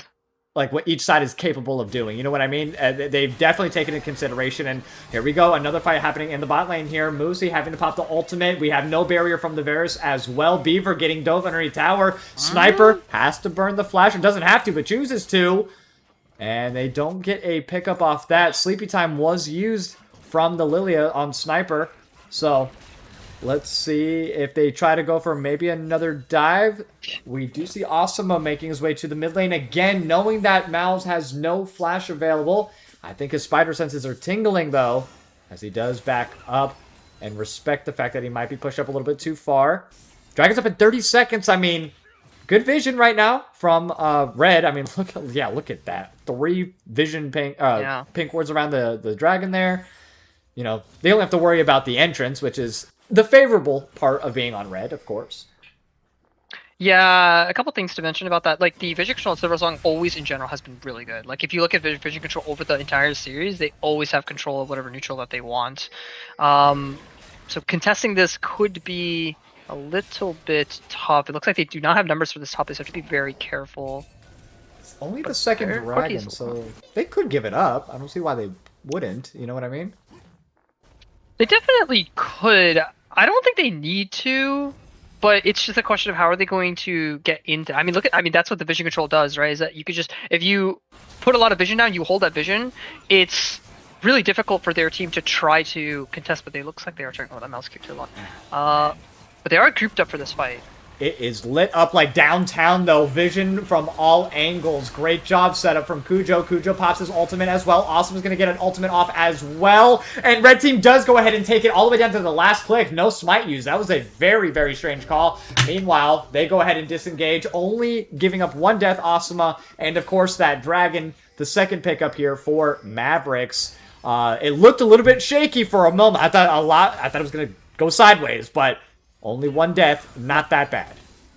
That was really good by Kev. He used the Nethergrass to block out Asuma from doing anything. He suppressed the Skarner before he could get the smite off. I think the smite was a little bit early by Sniper, but the suppress made it so Asuma couldn't really get anything down. So I think that's why the smite didn't come out. Overall, I like the idea that TSG had initially, where they moved the Varus and Milio up to the top side of the Drake, and they grouped up as 4 because the Varus Milio was on the bottom side of the Drake, and Skarner and Ahri were on the top side of Drake. It would have been a little bit tough to play that. So I think I like their positioning in the play. That's something I think is just good ult by the Malzahar to get that Drake there. So all in all, as you said, 1 Drake for Drake. Oh, 1 kill and a Drake, which obviously is not good for TSG. Good for Silversong, but nothing cataclysmic. I think the game is still pretty even. We'll have to see some of the plays that are made. Looks like there's a play top happening right now, though. Yes, there is a 3-man engage here, and there goes the showstopper into the flash. Asuma just kind of left sitting there. Yeah, that was a good outplay there by Set, just to get to safety, though. That means he's going to be vulnerable for the next at least couple of minutes, so he's got to be careful about pushing up again like that. That was a really good breath of life by Moosey there. Like, in order to cleanse the sleep by the Lilia even before it connects, really good to like stave off the case. So both ganks not turning into anything, but it looks like there might be a dive look. But Galio is moving bot, has the grand entrance. A lot of damage coming in from Varus, though. Nice. Oh my god, yeah, what a debauchery of a dive that was. Good flash from Exile to keep off the CC, but we do have a good teleport. Oh, the cleanse used a little bit too early there. One more, the flash and a cherry on top. Beautiful recovery, beautiful answer to that dive from the side of TSG, and they get 3 kills across the board for that one. I'm sorry, 2. Yeah, that was a fantastic chain of corruption onto the Swain, who was already tanking, and then I believe it spread onto the Lilia, so they got an extra kill out of that. Good TP by both Skill or actually I don't know if he TP'd or Grand interested, but like good protection of the weak side gank gets them 3 kills. They do lose a mid T1 for that, but it's the cost of doing business to get 3 extra kills to get back into the game. TSG is definitely in a better spot. They don't have a mid T1, which I know Kuja's going to do a really good job to pressure that mid T1 to get really good deep vision in their bottom top side for what upcoming neutrals, but a really good play to get back in the game. Oh yeah, that was much needed. A breath of life indeed, not just from the Melio, but overall for the team. As that got some pretty important gold to some pretty important high-level targets there. 2-0 for Ari, 2-0 for Varus. I mean, that is exactly who you need to be getting these kills on over to on this team. Protect those two, and you guys will take, I think, a dub here. But that set, he's becoming a kind of a raid boss in the top side over here. Level 13. 1-0, has about a 30 CS lead, and oh, hold on 1 second, kind of taking a lot of damage though, as that Sunfire kind of doing work. Kev stepping up, I'm not sure what he's doing, he's Malzahar, you have no escape, you have no nothing, completely disrespecting any and all output from the Melio, the Ari, and the Varus. That was, not sure what happened there quite for Kev. Oh my god, the Showstopper and the Haymaker, what an engage kind of just button mashing there from Seb, ends up getting the kill. We do have a Rift that was popped and takes down the tier 1 in the mid lane here for the side of TSG. And I said it was slow, and here we are at 17 minutes, and we are now back to our regularly scheduled program. Yeah, so when that bot play happened, Asuma actually did take the Retailed on the top side, so they won both sides of the map on that sequence. Yeah, that was a bit of an interesting pathing decision by Malzahar. He ends up getting caught, really good charm by Gas to get an extra kill there. And I was looking at the top lane, I was like, Galio has, he's getting to the point where tanks beat bruisers, where he could just out-tank the damage, but then we look back top and he's already pretty low HP. So good Spider-Man to get a kill there. Unfortunately, the Impale does miss, so we don't have Impale for the next maybe 40 seconds, so it's going to be in 30 seconds after the Drake where we're actually going to have our team fight engaging tool. But it looks like we do have, I say we, I'm pretty biased in that sense. TSG does have mid-Fryer here, so they're able to get the vision control in Silversong's red side to try to start the streak. We are TSG, and we are Mavericks, okay? We can speak in first person, third person. We are the casters. We can do whatever we want. So, the Dragon's going to get started. They do have good vision, it looks like, here from both sides. The Sleep coming in a little bit early here onto the Skarner, like you had mentioned, doesn't have his ulti available for it. They do have the Chain of Corruption that does land and at least gets everybody off, so the disengage, I think tools have been burnt up. The flash is down for Asuma, but the ulti is up. Dragon will be started from the side of Silversong. This is the 3rd Dragon for them, and they definitely want to be on Soul Point here. Galio coming in with a pincer move, but it will be a 5v1 if they so choose. Asuma's going to dash in onto the Dragon. Smites are available. He's going to turn around. The Showstopper right onto Asuma, takes him out, and Red Team does secure the Dragon. They need to get out of dodge, though. A lot of low health bars from the side of Mavericks here, and from the side of Silversongs as well. A double kill, actually picked up a triple kill, and the Spirit Rush resets from Gas. Very good, but not before a double kill also being picked up by Sniper, but a 3-for-4 math in favor of TSG. Great job, great fight, and still pretty even though, my friend. Yeah, I need to give Asuma a stern talking to after this. He did not have ult, and he was also low HP, and he just kind of walked up and tried to take the Dragon. He's got to respect his own tools and their tools. So, unfortunately, we did lose the Dragon again. We didn't have the Smite this time since the Showstopper came onto the Skarner well before the fight happens. But Varus backloaded damage is insane. I actually was looking at that fight. I'm like, that fight looks so bad to other people, and I'm looking at it. If I'm Varus, I'm like, don't I just clean house here? So really good play on Beaver to actually win the back half of that fight. So honestly, it looks bad. TSG's down 3 Drakes.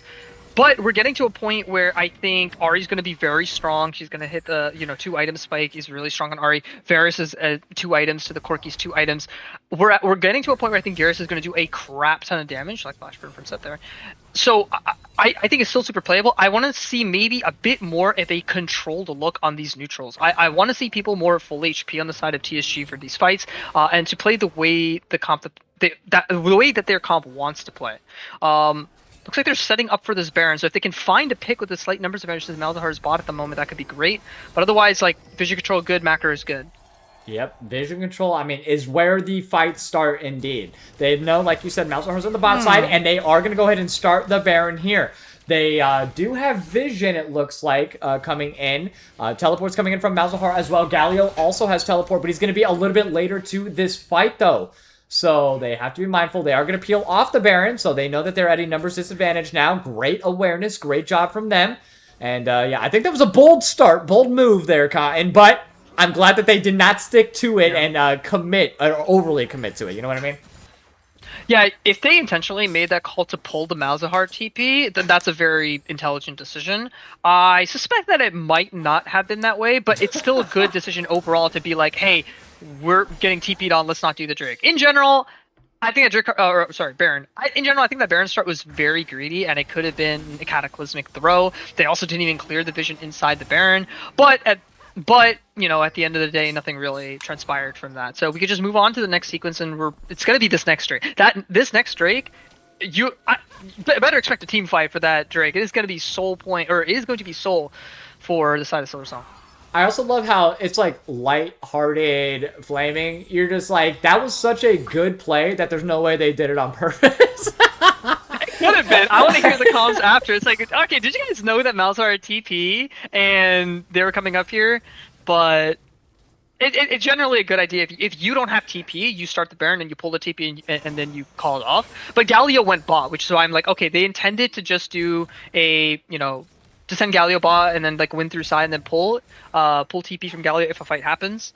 But either way, ended up being almost like a non-factor. So yeah, this dragon is going to be the big one. Like, I want to see how this dragon plays out.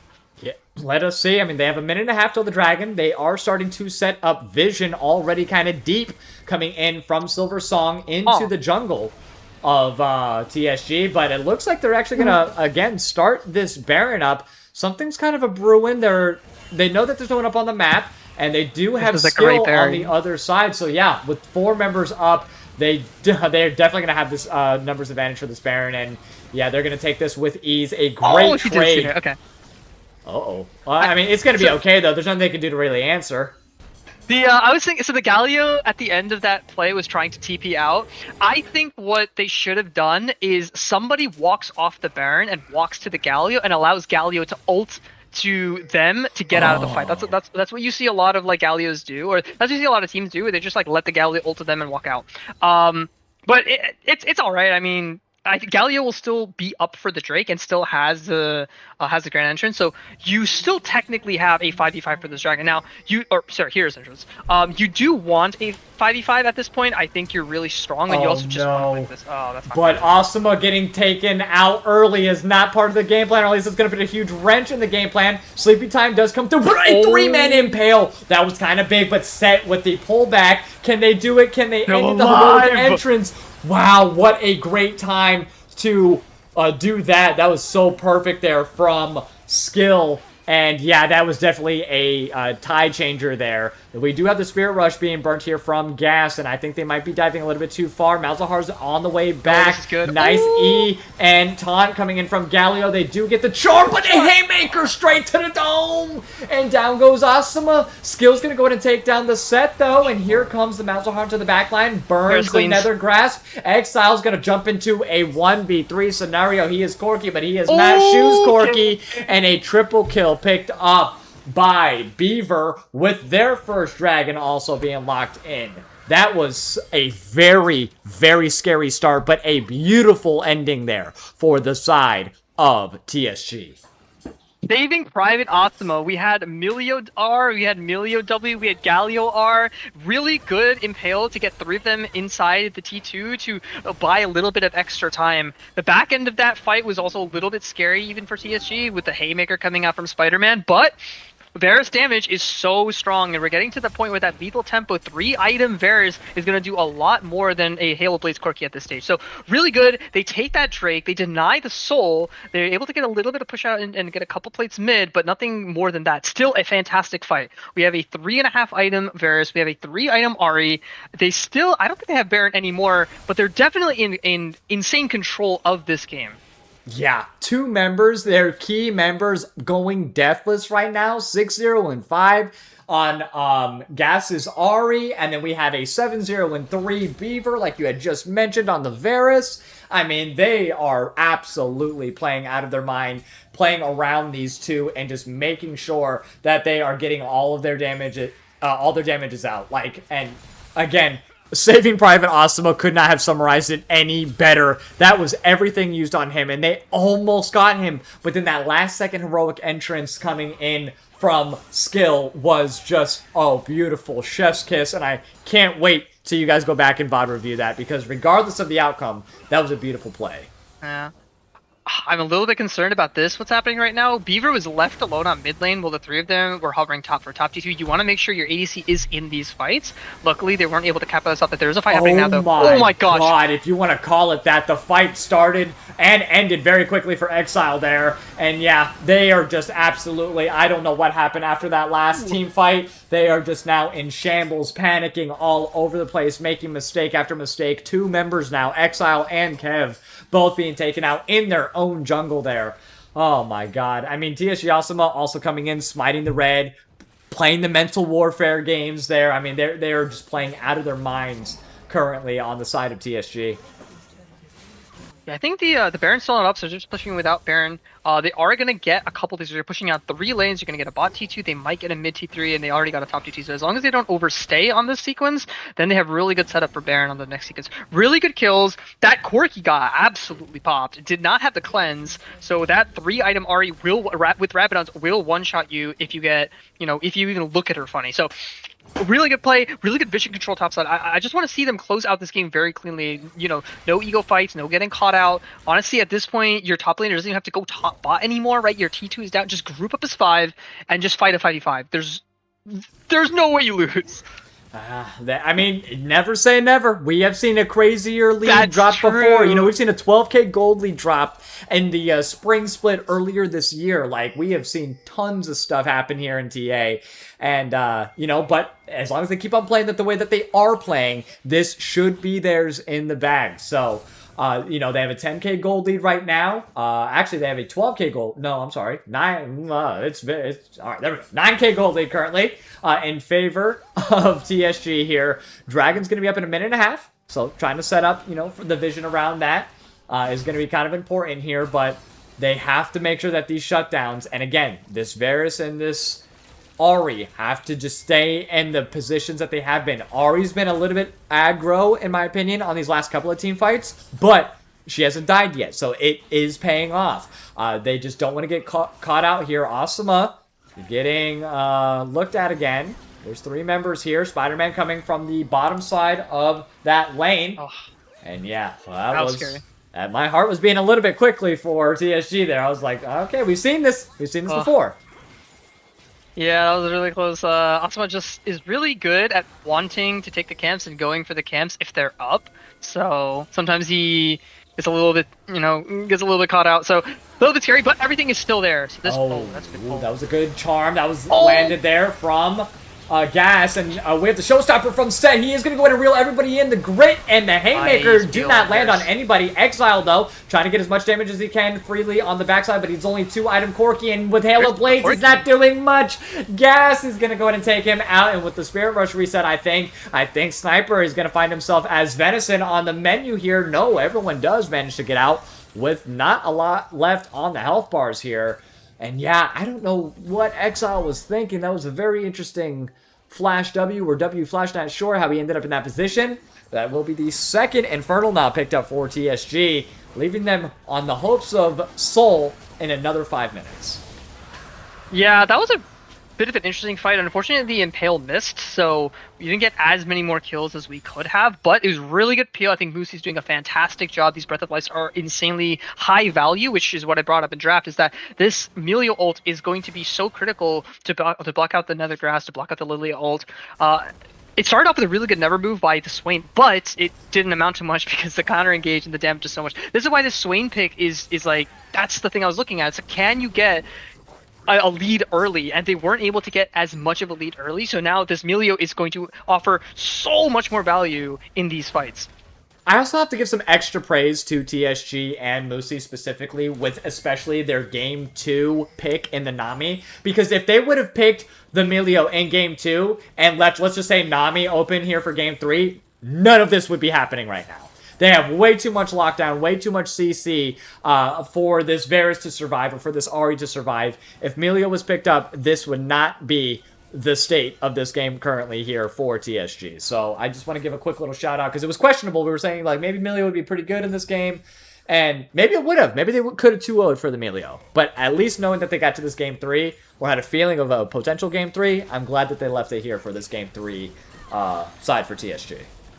Yeah, shout out to Musi for predicting every pick in that Game 3 draft, knowing that Milio would be the Exodia pick to not pick a Game 2. Perfect. Hey, sometimes she's a knower. She's a knower. And let's go ahead now. We had a start of the Baron, it looks like, but they quickly peeled off that. All 5 members here trying to find skill, it looks like. They keep on going for the tanks, but they don't really have any other options. Okay, that was a good snowball. I was going to say maybe a potential pick here for Beaver, but way too far for anyone to follow up on.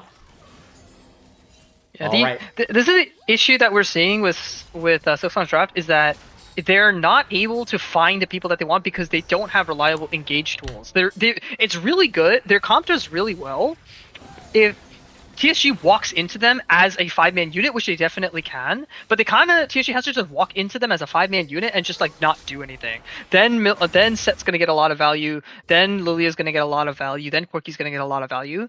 But if that happens, then you're probably gonna have, like, 4 people ulting you with all of their CC. So they just don't have enough tools. They have to, I don't know, they have to, like, already be at an area, already have vision control. They're basically playing the same pick comp as, like, Game 1. And they're just not able to do that because TSG is super ahead and they're able to take the control themselves. These Baron starts are a little bit sus, man. I don't like these Baron starts. That's something that you might have to help polish up a little bit here in a couple of the next coaching sessions. But yeah, these Baron starts, I'm glad that at least the awareness is there that, like, we're not committing to this if the vibe is not completely in our favor. So I'm glad that they're at least not, like, overstaying, right? So that is a kudos to them. A good chain of corruption is going to land, followed up with a nice serve from Asuma there to get the stun off onto Sniper. So that is no watch out the Scuttle. Jungle available. Nice Breath of Life. Malzahar ulti onto Haymaker does the kill. Oh my god, Nice. It does. That set is big, but the entirety of TSG is a little bit bigger there. That so was 2 for 1. Plus, look at the top of the bot That lane. was just really well Ahri played by and everyone. Galio The chain haven't of even corruption there. hits onto your prio target in the Lilia. We were able to one-shot her. And then... Welcome back. And then the Breath of Life was so good to stop the Nether Grasp onto the Varus. Really good team fighting there to protect that mid T2, to get a couple extra kills. And then the whole time, it was a numbers disadvantage fight, meaning that Galio is going to push bot and get this inhib. Ahri's going to push top and get that inhib. That's a devastating loss for the side of red team here. So they didn't have those 2 members. They lost top, they lost bot, and they lost 2 of their members. Yeah, this is... They're in a very, very good position right now for TSG to close this series out. I don't really see a way of them being able to, like, mess this up unless, like, Varus gets picked out or something before this next dragon fight. But I don't really see that happening. Yeah, it's gonna be really tough. Oh, Runans. That's an interesting choice. Yeah, I guess it could work. Yeah. He already has, like, Jack Show, so he has, like, some resistances. You just go extra damage. So okay, so Drake is up at 25. This is going to be their 3rd dragon. Silversong was not able to get... Oh, nice pick. Oh my god. Ahri, gas. What are you doing? That's the 2nd time he has landed that charm in the exact same position. And with the Spirit Rush cooldowns, nice it looks like... Yeah, I was going to say if that charm landed, he would be finding himself a double kill here. But still, the numbers advantage. They have 2 inhibs down. They might be looking for just an end. They don't even need the Drake, technically, at this point. It is a 5v4.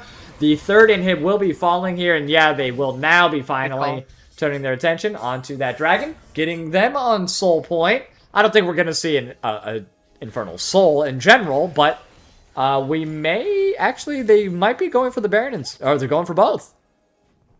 They're going for Nope, never mind. Question mark? Nope. No, they should just go for Drake. Yeah.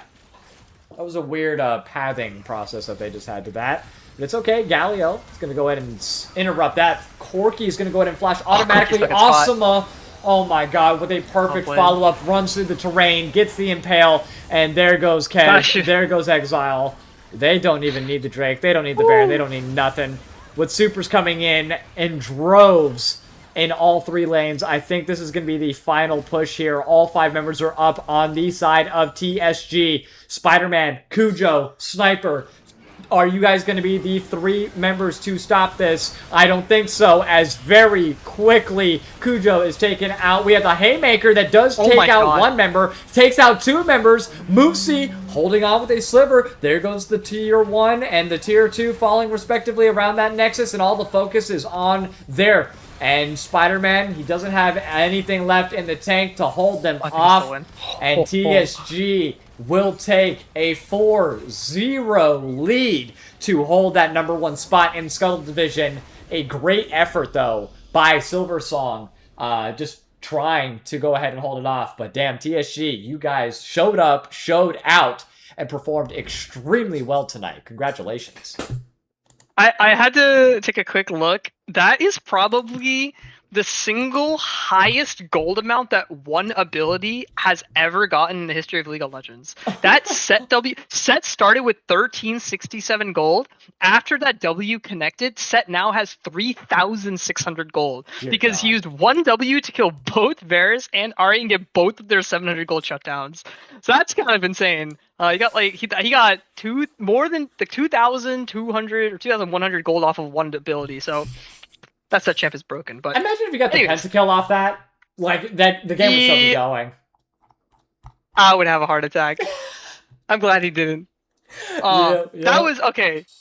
That was great. So really good job to TSG Prime. I'm not gonna have to chew them out as much during our next VOD review, but really this game was fantastic. Really well played. I mean, there's a reason why TSG Prime's entire bot side is in the top of the rankings. Both the mid, top, or mid ADC and support are all rank 1 in Nemo's rankings. Deserved, as we can see. I think they're all like insanely good players. Really good, just general gameplay. In this game 3, I think game 2 maybe they got a little bit excited off of their game 1 win, which also was pretty clean. They got a little bit excited. They got a little too angsty early. Really good job of Silversong to try to pull to use that early momentum to secure a victory. But then TSG Prime, they're just like, yeah, guys, we're better than them. We just need to play our game, just not do anything crazy, play our team, to our team's strengths, get good vision control, get really good picks, get everybody on our team on champions that we know and perform with well. And you could see, I think it was interesting that they were able to take 3 dragons, like Silversong was able to take 3 early dragons. I think maybe some of the early fights we're going to have to look at. But when it got to a certain point where they won, it was over. So, really good job for both teams, honestly. Silversong played a fantastic series as well. TSU was just a little bit better this time around. Absolutely. I mean, game 1, a very good macro play overall from TSG. Like, it was perfectly executed, it felt like, in game number 1. Very little mistakes, very well, like, well-rounded unit overall as TSG. And game 2, again, like you said, maybe the high from game number 1 kind of was getting to them. They're like, oh, we could 2-0 this right now. And Mavericks, calm, cool, collected, came back in game number 2, slapped them around a little bit. It was like 29-9. Pretty demanding victory. Game number 3, went back to that game 1 comp that didn't work so well for them on the side of Mavericks. A couple questionable maybe runes and masteries, aka the Halo Blades Corki. I think it would have been a little bit different if we would have seen a Conqueror in a couple of these fights. A couple maybe mistaken pathing issues, aka that Malzahar running into the turret and that in the bot lane down there. So a couple of kills that maybe could have been avoided on the side of Mavericks, but hey, that's okay. Still a very good performance overall. They are keeping their 2nd seed, I believe, moving into round number 5 there. Moving up to 2-2 now. But 4-0 is going to put TSG in a very commanding 4-0 leaderboard spot in the Seed 1 as they're coming up to the ending parts of the rounds here for the normal season for TSG. So I expect really good things to close out the next couple of rounds here, and I expect these coaching sessions, to show up in these last couple of games as well, because they seem to be learning a lot from you, because a lot of the calls you're making here on the cast we saw come to life right in front of us. And just as a coach in general, you showing them a couple of strategies and a couple of ways to do things. How does that kind of like make you feel seeing your advice and your wisdom, kind of spreading to other people and actually showing it pay off in this regards? Oh, that's a great question, Riley. I love it. Obviously, like it feels really good to know that I'm not just telling them BS. Like I'm actually like telling them how they should be thinking, how they should be playing, and how you guys should be approaching. Because like competitive and solo queue are very different, and I can definitely coach both of those. But in competitive, it's much more centered around team play. It's much more centered around, as a team, can you get your vision? Do you know what objectives to play for? All of that stuff. So they're doing a fantastic job of all of that. Calling off plays that don't look really good, macro rotations. Like, so it tells me like, every single player is just great and they're all learning and they're improving. And it's like if TSG Prime looks scary right now, I mean, you should have seen the way they were like before the season started. Like they obviously were not as good. They're so much better now, and they're going to be even better as the series goes on because they're going to play against better teams. We're going to have our VOD review sessions are going to be way more complicated, and we're going to be able to talk about way different situations. So Right. they should be able to handle a wide variety of game states. So yeah, I mean, if this looks really good, I mean, it'll get better. Perfect. I love the enthusiasm, man. I love to see that it's actually translating. They're 4-0. Like you said, they started strong, but they're improving. They're getting better, and I can't wait to see how they end in the Scuttle division. If not number one, definitely is going to be at least second, in my opinion, at the rate that they're going now, right? So it's only up from here. The rest of Scuttle, you guys have a couple of rounds to go ahead and try to get your act together because TSG definitely leading the pack here now with this 4-0 victory, leading into round number 5. So definitely do your homework, do your research, go to the archivesLOL.com, take a look at the draft, take a look at what they like to do. I'll always shout out that site, and I hope you're using it too, by the way, Chaos, because that is amazing. Oh yeah, absolutely. We do have a couple of other games that are going to be happening, like tomorrow's game. It is an Elder Division game between Cuddle Party and Shadows. So that is going to be fun. It's going to be tomorrow at 9 p.m. Eastern Standard Time.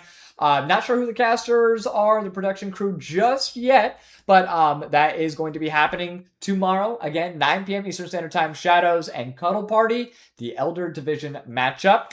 I'm very excited for it. I hope you are as well, man, because Elder Division always gets me going. It's like, ooh, it's so good. But damn. Any closing remarks, anything you have to say to the wonderful folks at home before we close out here for the night? Nah, nothing much. Thank you guys for watching. Thank you guys for supporting TA. Make sure you join the Discord, support our socials, YouTube. I don't know if we have a Twitter, but We do. Instagram, all that. Yep. Well, there you go. Make sure you follow us everywhere. TSG, thank you guys for making me proud. I'm excited to talk to you guys next time. And this time, what I usually do is they send me the raffles before the VOD review, and I watch it on my own time. I don't have to do that this time around, so I'll have like a night off. I get to play some more solo games, play some other games, because I could just go back to this VOD, right? But yeah, Absolutely. good job. Good job to both teams tonight. Congrats to TSG for the win, and to everybody else watching at home, you have a good night. Absolutely. And to Idiots on the Couch, thank you for the follow. Huge shout out to much appreciated. You guys have a great rest of your evenings. We will catch you later. Peace. Bye bye.